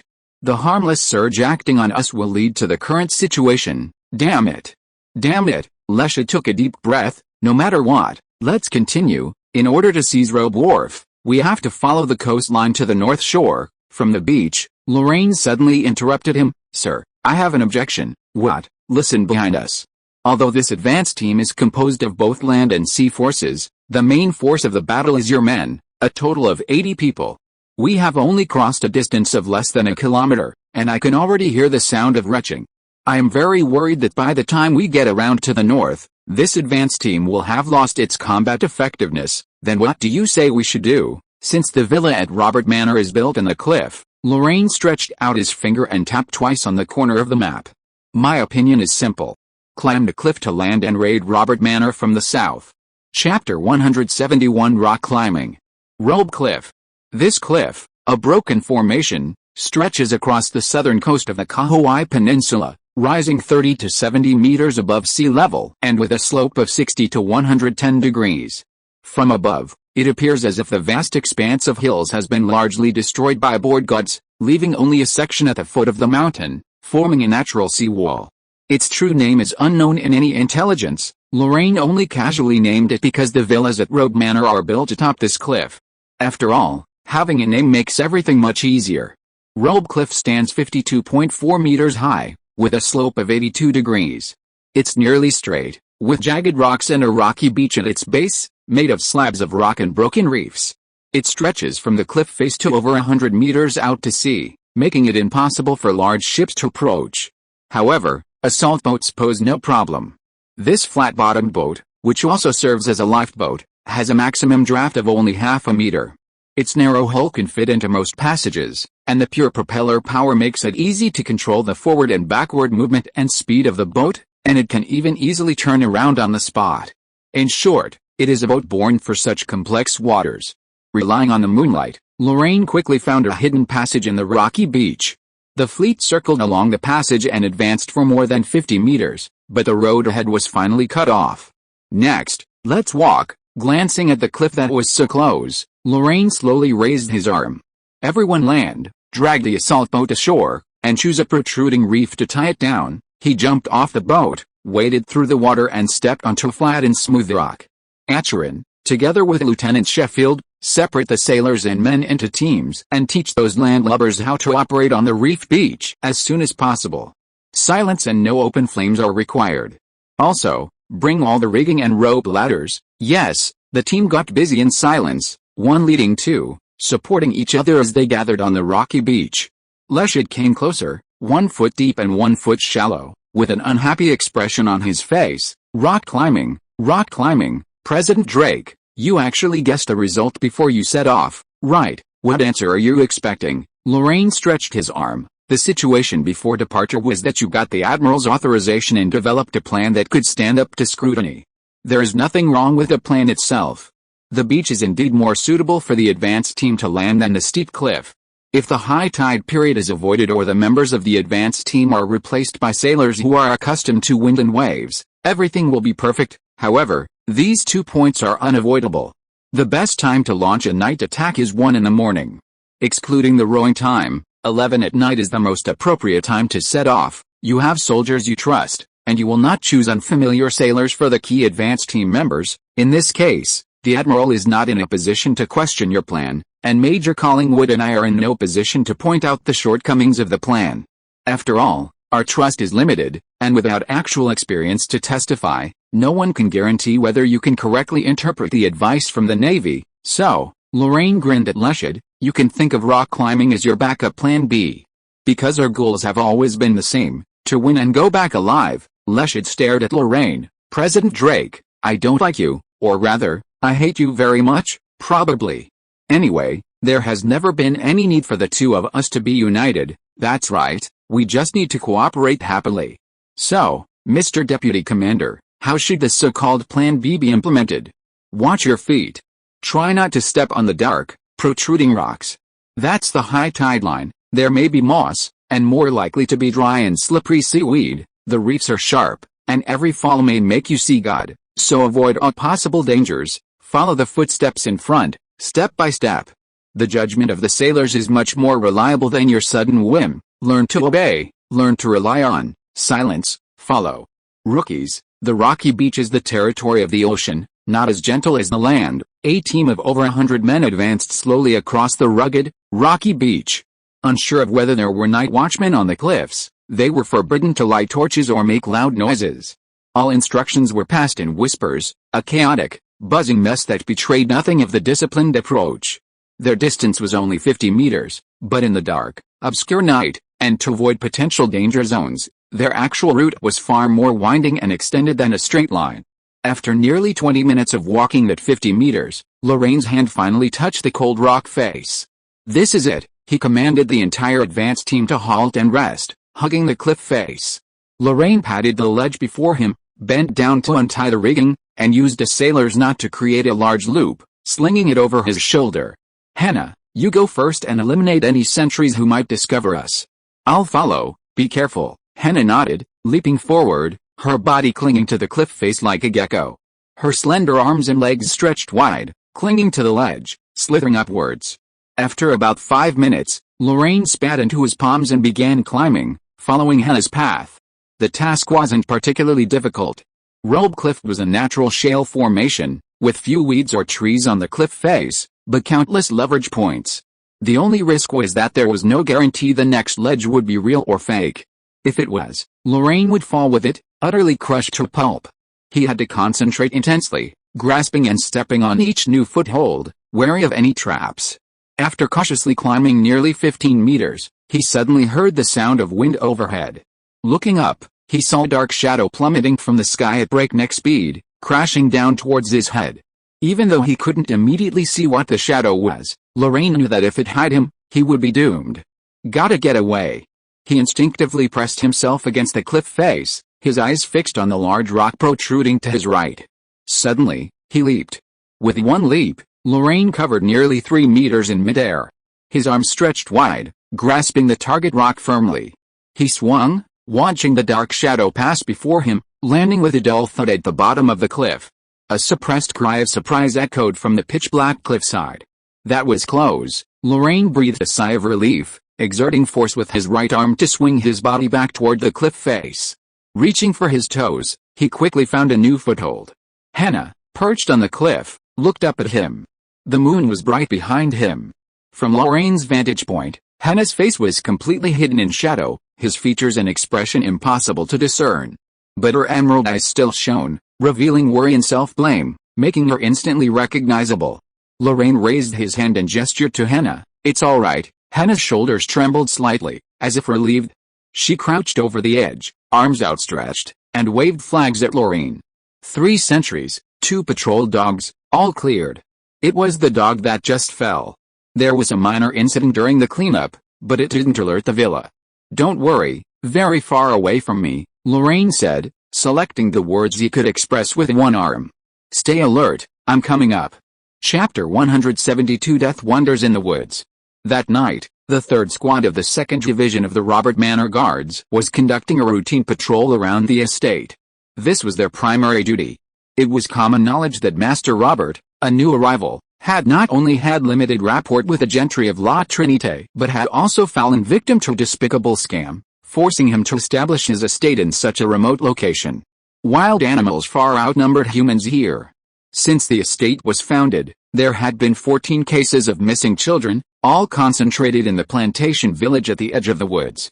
The scene was horrific, with large predators penetrating the estate and even approaching the villa to pick out what they found palatable. To protect his life and property, Master Robert was forced to expand his guard. This expanded force was responsible for 2 main tasks. The 1st Squad was stationed on the beach, using the 2 old gun emplacements on either side of the pier to guard against pirate attacks. The 2nd Squad was stationed near the villa, primarily responsible for driving away wild animals, while also keeping a close eye on the natives and bandits who had settled in the forest. Their primary mode of work is patrolling the estate, with 4 teams rotating around the clock. Today, it was the 3rd and 5th team's turn to conduct the night patrol. After resting in the duty room until the 5th team returned, team leader Runit, along with his team and 2 well-trained Portuguese water dogs, began their work. The northern forecourt, normal; the eastern pasture, normal; the southern cliffs, normal. The guards, torches in hand, strolled lazily through the tranquil estate, completing 3 sides in just over an hour. A short stroll through the western plantation village was all they needed before returning to the duty room for a cup of hot soup and a cozy bed. This speed is actually a little bit fast. Runit stared at the pocket watch and hesitated for a long time. Seeing that the jungle was approaching, he finally made up his mind. "Let's rest here for half an hour, and then continue patrolling." After half an hour, the old partner was quite surprised by Runit's decision. "Rest in the middle of patrol? Runit, this is a bit against the rules, right? It's not like we're not going to the village, we're just taking a break." "It doesn't matter." Runit walked to his old partner, opened his pocket watch, and explained softly, "Joe, the people ahead are walking too fast. If we get back to the duty room before 2 o'clock, those guys in Group 5 won't think everything is normal outside, They will only suspect that we are cheating. It's so much faster than usual." Joe was stunned for a moment, but taking a break in the middle of the patrol would be like cheating. "If the little guys talk nonsense and the deputy captain hears it, I can't care less." Runit spat at the grass. "It must be the responsibility of the leader that the speed is so much faster. Little George is your nephew, you go and remind him." "What about you?" "Me? For a full half hour, I went to the woods to take a shit. Made a jaguar like your shiny white ass." Joe rolled his eyes. "It's no use liking it." Runit tightened the leash. "With Garo here, the big cat can't get close to me. Climbing is a fundamental skill of the assassins. Legend has it that top assassins could cling to mirror-smooth marble walls, dangle upside down from fragile plaster ceilings, and silently approach their targets. Henna was born during the decline of the assassins. Her skills and equipment were far inferior to those of her predecessors. Those legendary feats were already truly legendary to her. But when it came to natural rock faces like the Robe Cliff, she could still perform with the agility of a mountain cat. Unlike Lorraine, who climbed step by step, her primary method of movement on the rock face was leaping. With minimal effort, she gripped her fingers and toes onto the support points, arched her body, and used her center of gravity to tilt her body towards the rock face, looking up to find the next suitable foothold. New holds were often found within a 2-meter radius. Once she found one, she leaped, landing first, then grabbing a handhold. If a hold gave way, she leaped as fast as she could, switching to a pre-prepared, nearby second option. This was her uniquely skilled climbing style, demanding lightness, dexterity, and inhumanly precise muscle control. Lorraine would never have imagined this method. Even if Henna had taught him step by step, his physique and skill wouldn't have been enough to pull it off. A single push would likely have shattered the shale beneath his feet. Henna's climbing speed was exceptional. Over 50 meters of near vertical rock, a formidable chasm for ordinary people, didn't even take her 5 minutes. By the time Lorraine began climbing, she had already slithered to the cliff's summit, as silently and as serpent-like as a snake. Above the cliff, a forest covered the ground. The forest wasn't large, but densely packed. The lush, broad-leaved canopy formed a thick veil, obscuring the moonlight, leaving only scattered specks of light filtering through the gaps. Henna closed her eyes and recalled the information about the manor. The villa was built in the cliffside, with uncut virgin forest to the east and west. However, the eastern forest didn't overlap with the rocky beach. No matter how far the advance team strayed during their march, they couldn't penetrate it. Therefore, the forest could only be to the west. Having determined her position, and with the cliff as a guide, Henna quickly reached the edge of the forest and found Joe busy disciplining his nephew. Guards? Sentinels? 2 men? A dog? Was this their sentry post? Why did they have to set up a sentry post at the intersection of the cliff and the woods? To prevent bandits or pirates from climbing the cliff? Did many people prefer to use rock climbing as a means of surprise attack? Henna quickly covered her hood, carefully hiding her short, golden hair, her mind racing. Suppose this was a popular spot for free climbing criminals. Would these 2 people be all the sentry staff? If there were visible sentries, would there be additional hidden sentries to provide early warning? Where were the hidden sentries? She listened intently. A gentle breeze blew tonight, and overhead, snakes and insects stirred the grass. In the distance, the sentries hurled vulgar and heated abuse. Above, the intermittent calls of night owls, coo, coo, nothing out of the ordinary. Henna was confident in her hearing. While she couldn't be completely certain, she generally believed there were no hidden sentries nearby. What about further away? Lorraine had told her that in the dual sensor system, the visible sentries were the bait, the cheese in the mousetrap. No matter how the hidden sentries were positioned, their only target was the visible sentries. The environment, the field of view, the space, there weren't many suitable locations for hidden sentries. Henna quickly narrowed down 5, 3 in the trees and 2 beneath them. She bent down to loosen the laces of her leather boots, gently shook them, and stepped barefoot onto the grass. Like a ghost, she passed through all the points silently. As expected, there were no sentries in the woods. A closer inspection revealed that the 2 men and the dog outside the forest didn't look like proper sentries at all. They had no backpacks, and their area lacked proper facilities or a campfire. Rather than sentries, it seemed as if the younger one, slacking off on patrol, was being lectured by the older one. In that case, using the cover of a tree trunk, Henna edged closer to Joe and little George. Their backs were turned, posing no threat.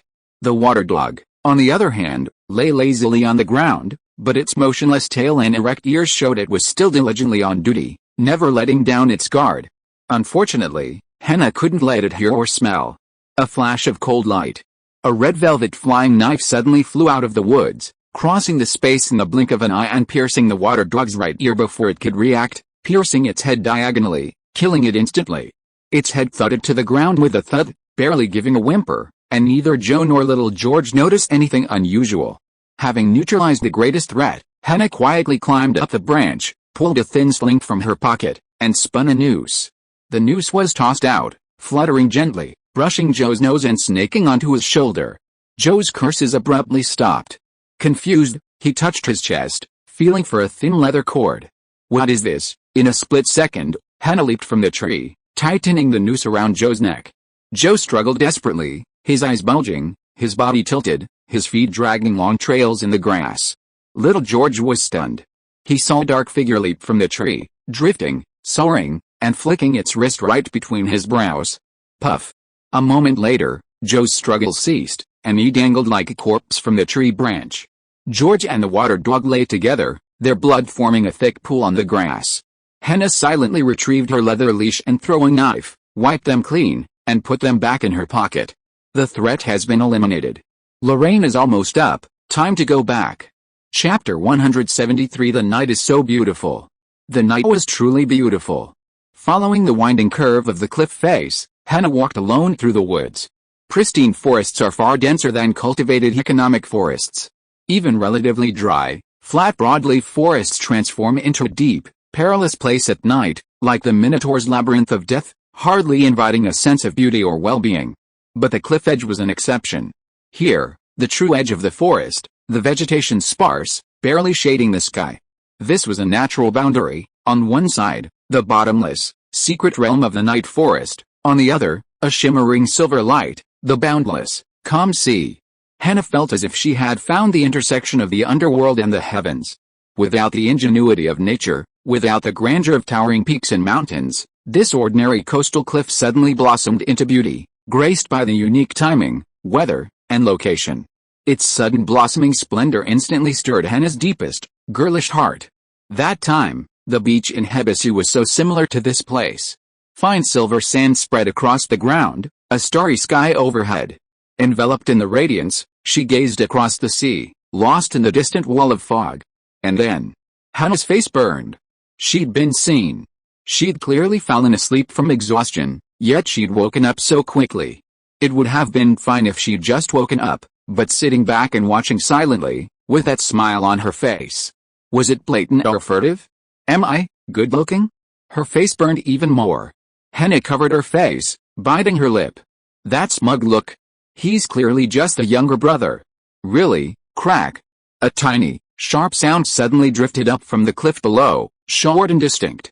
Henna froze, her mind racing as the rock she'd used as support cracked. Now it was Lorraine who was climbing. The 50-meter-high cliff face might not even be an obstacle for Henna, but for ordinary people, it's the towering chasm, a formidable obstacle that only a handful could scale. The advance team brought together the best sailors from 3 ships, but only Henna and Lorraine could truly scale the cliff face unaided. Besides them, even Noah, whose combat prowess far surpassed that of an average person, lacked the limb strength to sustain such a lengthy climb. She'd fall. Noah was certain to fall, and even Lorraine was struggling with her sturdy frame. Wang Yu would have been the most suitable person to cooperate with Henna on this matter, but he was left in New Orleans.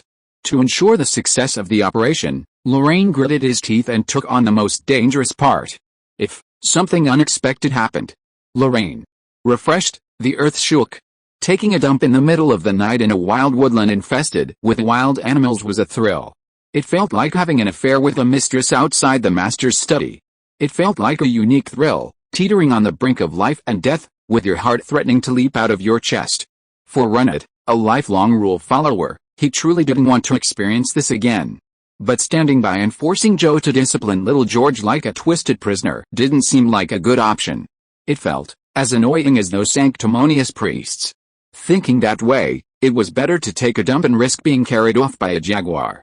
I just hoped Joe would be ruthless enough to discipline him and stop little George from causing more trouble. Adolescence, what trouble? Runnet scratched his hair in frustration, then suddenly remembered that the hand scratching his head seemed to be his left hand. Disgusting. Click. A sudden, crisp sound echoed through the night, so soft it would be easily overlooked. But Runnet was an excellent guard. After retiring from the army, he'd been working for over a decade, serving 3 plantations. He knew that nocturnal animals wouldn't make such noises. Only a species as stupid as humans would make such noises in the dark due to negligence. Someone's on the cliff. He suddenly became nervous. He unhooked his rifle from his back, loaded it with lead, and cocked the hammer. Lubu, go. I want to see how many ignorant slaves have the guts to escape from this cliff. The wind whistled, and the shadows of the trees shifted. Henna sprinted through the woods, soon reaching the rock face they'd climbed. Before she could check what was happening below the cliff, there was a rustling sound from the other side of the bushes. A man and a dog darted out of the trees, running head-on into Henna. In the moonlight, both of them saw each other clearly. An evaded patrolman? An escaped slave? Runnet instinctively raised his rifle, his finger on the trigger. You lowly bastard. Henna suddenly accelerated. She dropped to all fours like a leopard, her white tunic rustling with a sudden acceleration.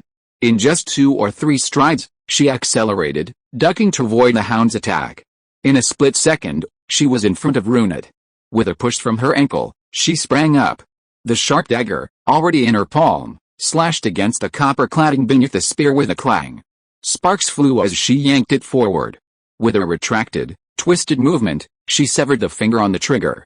Runnet threw his head back, wanting to scream. But he couldn't.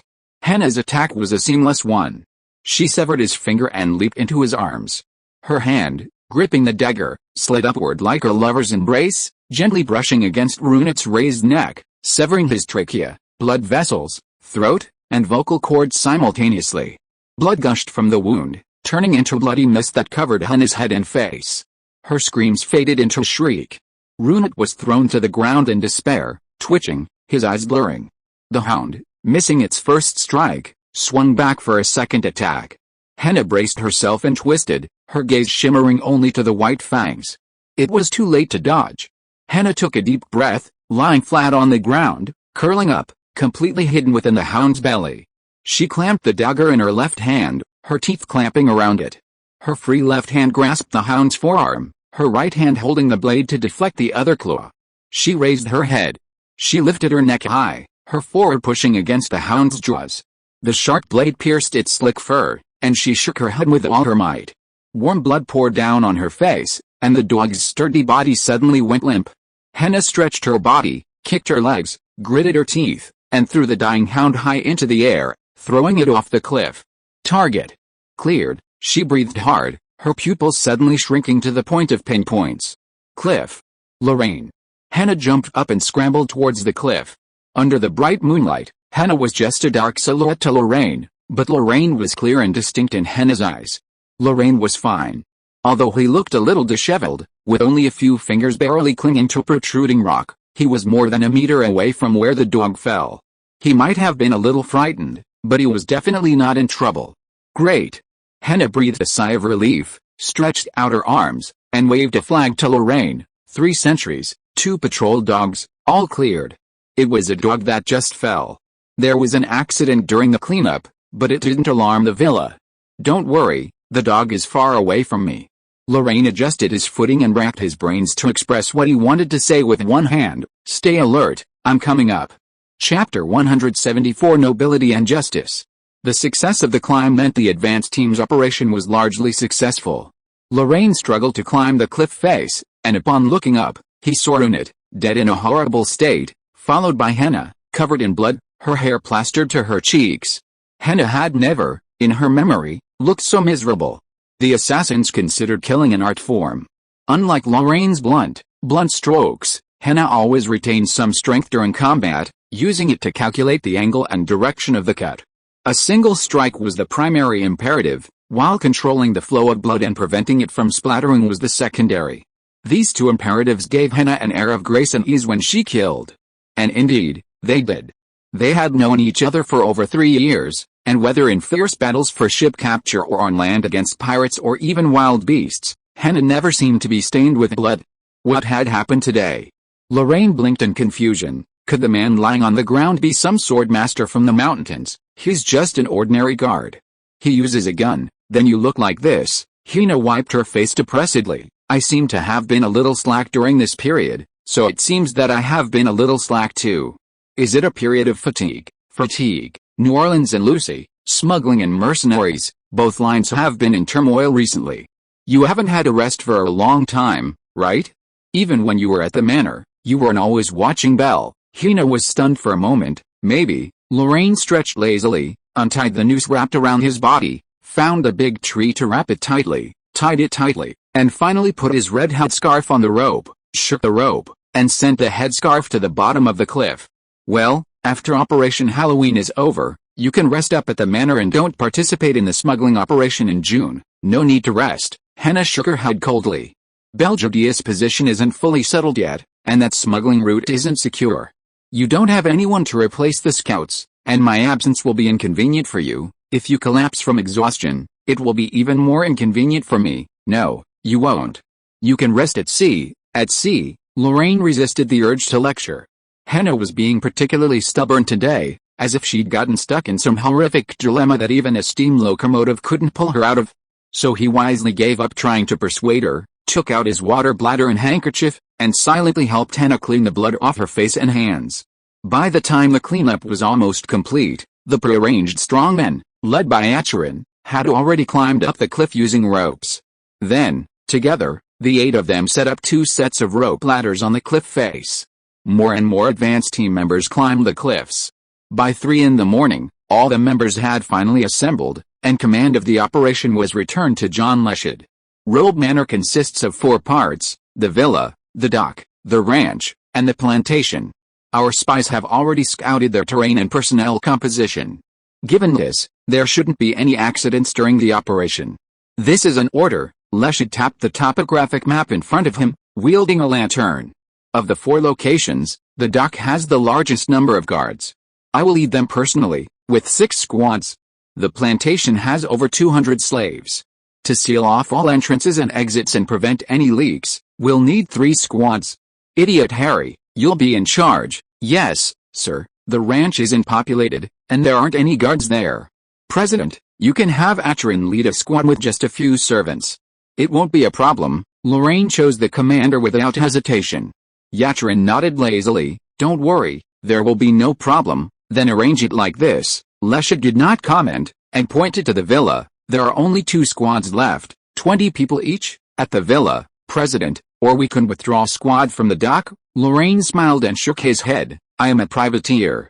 When it comes to looting, I am a professional. 20 people are enough. It is really a pleasure to cooperate with you. Leshed smiled and distributed the relevant topographic maps to the person in charge. The troop arrangements are as described above. Gentlemen, our goal is to secretly send the 8th Company to Martinique, so we need to avoid all risks of leaking information. No one is allowed to leave the manor. If not necessary, try not to start fires and reduce gunfire as much as possible. Does the deputy commander have anything to add? Lorraine thought for a while. Considering that this is a landing operation, the advance team was able to arrive safely under the protection of the sea. So, at least this time, please control the behavior of the army. Rape and all unnecessary abuse are prohibited during the operation. You are pirates tonight. Pirates can take the lives of innocent people, but they cannot take away their dignity. Yes, sir. As they were about to part, Leshed stood beside Lorraine with a smile, watching the members of the advance team packing their luggage. I never thought that one day I would hear a chivalrous supplementary speech from the mouth of a privateer. Lorraine pinched his eyebrows. You would regard the pirate code as a knight's declaration. Your Excellency the Commander-in-Chief, your understanding of pirates is really too limited. Leshed opened his mouth in surprise. Prohibition of adultery, prohibition of unnecessary abuse. These clauses full of justice actually come from the infamous pirate code. Surprising? The chaotic pirates are actually the advocates of order. You probably think so. Really, unfortunately, it's not. Prohibition of adultery is to avoid unnecessary physical exertion, and prohibition of abuse is also to increase the efficiency of looting. Pirates are pirates, just like the army. We are just a group of professional thugs. There is no need to overestimate our character. Interesting remarks. Leshed looked Lorraine up and down. I still don't like you, but to be honest, you have aroused my interest. It's an honor. Sir, Lorraine saluted pretentiously as a gentleman. It's getting late, and the operation should be completed before dawn, right? Goodbye, good luck with the looting, you two. Carnage, blood. Hundreds of professional thugs attacked the manor from a position the manor had never expected. When the first drop of blood spilled, victory or defeat was decided. No one escaped the ring set by Leshad. Those who resisted were killed, then attacked and thrown into the newly dug pits on the manor. The cowards were spared, gathered together, and trampled under the soldiers' bayonets. By sunrise, messengers had finally delivered the assault boats and the news of the port arrival to the warships anchored at sea. Before Nelson arrived with his warships, Lorraine met the psychologically tortured Mr. Robert and his son and 2 daughters in the manor's dining room. The young gentleman became the butler, the delicate lady doubled as the maid. Under the eager gaze of the sailors, the terrified former owner served Lorraine and his crew plates of carefully prepared French breakfast. Compared to the hearty English breakfast, the French breakfast seemed sweet and simple. Sliced croissants and flatbreads, paired with all-natural fresh strawberry jam, accompanied by fragrant hot chocolate and British salted butter caramel crepes. Lorraine cut a piece of crepe and put it in her mouth, feeling the rich sweetness mixed with the fresh aroma of butter melt on her taste buds, and sighed with satisfaction. This tone almost made Mr. Robert and his children fall to their knees. Sir, are you pirates? Not quite. Lorraine took a sip of the thick hot chocolate and licked her lips. Although I'm doing pirate work, in terms of identity, we are now hostile countries.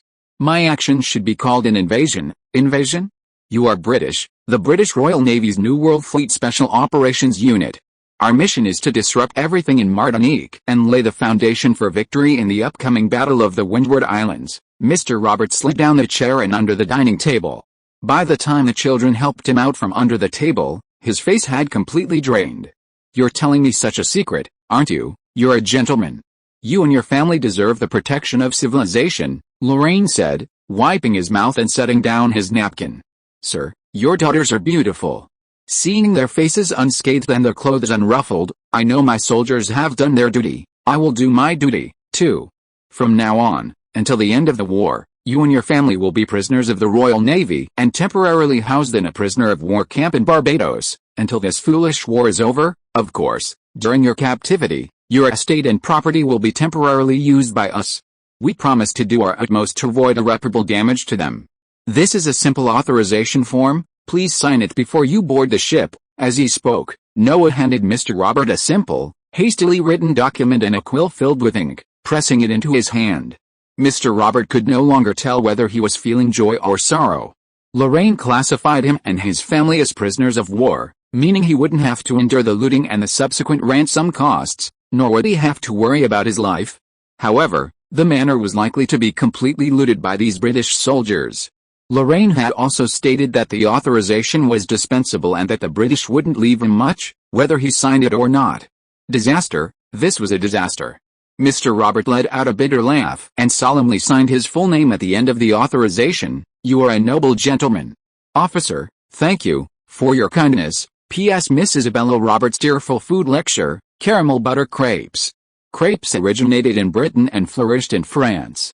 They are also a popular after-school dessert for JKs in various school anime. Here's how to make them. Ingredients. 60 grams cake flour, half an apple, 1 egg, 1/2 teaspoon salt, 15 grams butter, 200 grams milk, 15 grams sugar, a dash of chocolate sauce. Method 1. Gather the main ingredients together. 2. Put 10 grams of butter in a clean frying pan, heat until the butter is completely melted, and then cool to about 65 degrees Celsius. 3. Add 10 grams of white sugar and 1/2 teaspoon of salt to the low powder, crack in an egg, and stir in one direction until thick. 4. Then add the warm butter to the batter and stir in one direction until smooth. 5. Add the milk to the batter in 3 times, stirring thoroughly each time before adding the next time. 6. Until the batter is smooth and soft. 7. Remove the core of the apple and cut into thin slices for later use. 8. Melt 5 grams of butter and 5 grams of white sugar in a frying pan until the sugar is completely melted. 9. Add apple slices. 10. Fry until the edges are slightly burnt. 11. Then pour about 30 milliliters of batter on the apple slices, and after the dough is baked and colored around the circle, lift the dough and turn it over to bake the other side. 12. When eating, you can pair it with fresh apple slices, chocolate sauce, honey or yogurt for a better flavor.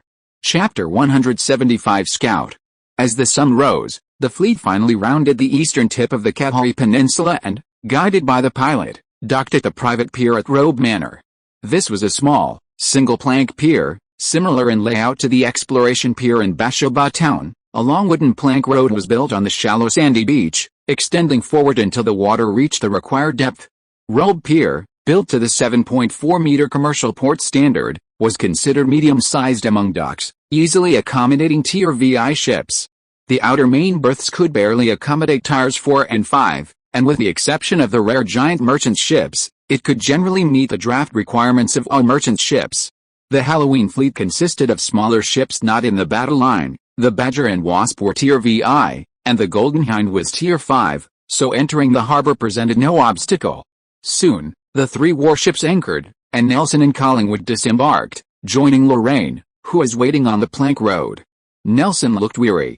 Has the objective of the operation been achieved? 273 prisoners captured, 84 killed. 2 of our men died, and 27 suffered varying degrees of minor injuries. Captain Leschaud has had the estate's roster checked, and no one is missing. This means the French still don't know we've deployed our army to Martinique. I heard the landing will be from the southern cliffs. Lorraine shrugged. You know, a bunch of landlubbers can't handle a beach landing. Seasickness alone would be enough to kill them. That's not what I meant. Nelson smiled and shook his head. Cuthbert said that if it were you, you would have found a way to present this suggestion to Captain Leschaud with dignity. Is that why you chose me for the advance party? The only reason. The three of them laughed out loud. After laughing, Lorraine took the authorization signed by Mr. Robert from Noah and handed it to Nelson. There are 4 rather troublesome captives. From what I understand, Mr. Robert is a French gentleman, formerly a Viscount 7 generations ago. His family has marriages with both the Holy Roman Empire and Spain, a man of status. Nelson frowned, taking the authorization and glancing at it. He wants to use our possessions in exchange for our freedom. I suggested he sign it. Well, he and his children are really looking forward to their vacation in Barbados. It seems you've persuaded him again. It's a businessman's duty to persuade others to accept reasonable advice, Lorraine said with a dumb smile. I'm just doing my job. After the fleet docked, the baggage for the 8th Company was unloaded in batches. Guns, artillery, rations, clothing, and carriages, piled high on the plank road. No one knew what Leschaud was planning next, nor how long he planned to stay at Robert's estate. For the next 20 days, the Navy and land forces would operate independently around Martinique's naval and land forces, until the 23rd, when preparations for the attack on Le François were complete. The pressure on both sides was immense. At sea, the French had a double advantage in artillery, and the defense fleet far outnumbered the Halloween fleet in both quantity and quality. On land, the island garrison outnumbered the 8th Company tenfold. The nearby fortified town of La Trinité alone housed 2 companies of troops. Both fronts were weak, with fewer troops against more. After a brief period of cooperation, each side would return to its own unique strengths. Neither needed to worry about the other, because for a long time to come, neither would have the energy to coordinate, nor would they need to worry about the other's fate. In this sense, the situation seemed no different from the initial period of lack of communication. Both sides had merely established a very limited trust and established a communication channel that might never be used. Then, Nelson was willing to trust that the 8th Company would not surrender to the enemy on land and betray their plan, and Leschaud was willing to rely on the sea for his own retreat, at least verbally. Without a blind action, the Golden Hind was immersed in the hectic pre-battle preparations, and Lorraine completely forgot about her worries about the aftermath, not even attending the final farewell to Leschaud and the others. Peace of mind, sometimes, it's just that cheap. Late afternoon, the vast amount of supplies had finally been transported, and Mr. Robert and his family embarked on the voyage to Barbados aboard the temporarily requisitioned single-masted schooner, the Renaissance. The lightly loaded Golden Hind turned around in the vast bay, forming an inverted triangle formation with the Badger and the Wasp, leaving it alone at the end. A sailor trotted over to Lorraine's side. Captain, the Admiral has ordered us to sail, heading northwest, maintain formation. Lorraine nodded. Bell at the helm, Atrin in charge of fleet coordination, heading northwest, target Lorraine Harbor. Golden Hind, hoist the sails, set sail, target Lorraine, set sail. The small vessel rocked gently on the waves.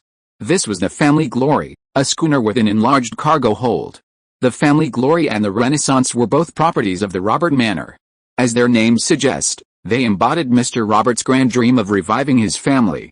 Of course, this rainbow-colored bubble has almost burst by now, the few remaining soap particles probably clinging to his last tuxedo as he sailed toward the prisoner of war camp in Barbados.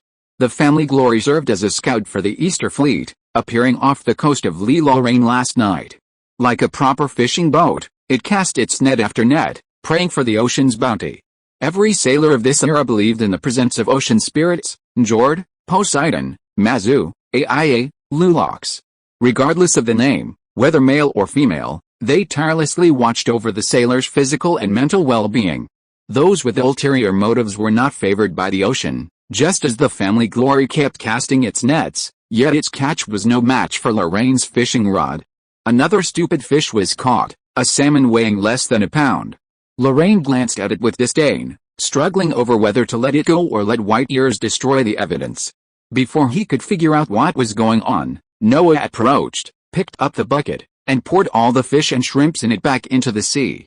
Lorraine opened her mouth innocently. Noah, don't feed white ears anymore. The shy girl was rarely strong. She stared at him with her big curved eyes, her little face flushed red. Pull the net from the bow to feed it, and feed it from the stern too. White ears only eats fish for its stomach now. If it develops a bad habit, it won't want to catch mice anymore. It's just one day, not that serious, right? Lorraine looked at white ears on Noah's shoulder with sympathy, and saw the 4 big words "life is hopeless" in the kitten's vertical pupils. Mr. Cat had obviously given up struggling. He sighed and threw away his fishing rod. How is the situation at the dock? Compared to last night, there hasn't been much change. Noah flipped the splint in his hand. There are 5 ships in the berth. 2 are armed merchant ships, the schooner and the brigantine. 6 hours ago, another brig entered the port. The people who went ashore have already found out that it is the frigate Lucky Horseshoe of the Defense Fleet, but its purpose is unknown. Intelligence from 3 hours ago? The next exchange will be in an hour. Maybe we can find out the intentions of the Horseshoe. Lorraine nodded without comment. What about the coastal defense? 18 artillery batteries have been confirmed on the shore, and only the locations of 7 of them have been determined at sea. 11 unknown coastal guns are much more troublesome if left alone than that Horseshoe. Lorraine touched his chin, his eyes flashing. Take a chance. Hoist the white flag on the mainmast. The family glory is entering port. Acheron, dozing off idly, suddenly woke up. Yes, Captain, I'm here. Next, we'll be acting as Mr. Roberts' merchant ship. You'll handle all negotiations. Everyone else, keep your eyes and mouths shut. Find all those koi artillery batteries. Don't leave a single one behind. Yes, sir. Psaia is the sea god of ancient Babylonian legend, the earliest recorded example of ocean worship, depicted as a mermaid. Lulox is the sea god of Crete, a diver, a rather down-to-earth setting. PS2, today's French, the white flag hoisted by Lorraine wasn't a flag of surrender, but the French national flag from Louis XIV until the French Revolution. It was pure white, rectangular, and the origin of the white patch in the later French tricolor. Another less reliable theory is that it's also the origin of the internationally recognized flag of surrender. End of this chapter. Thank you so much for reading until the end. Don't forget to give it a like. Looking for more exclusive content and immediate access? Subscribe to our Patreon. Remember, every like, subscription or donation encourages us to continue. Thank you all. See you in the next video.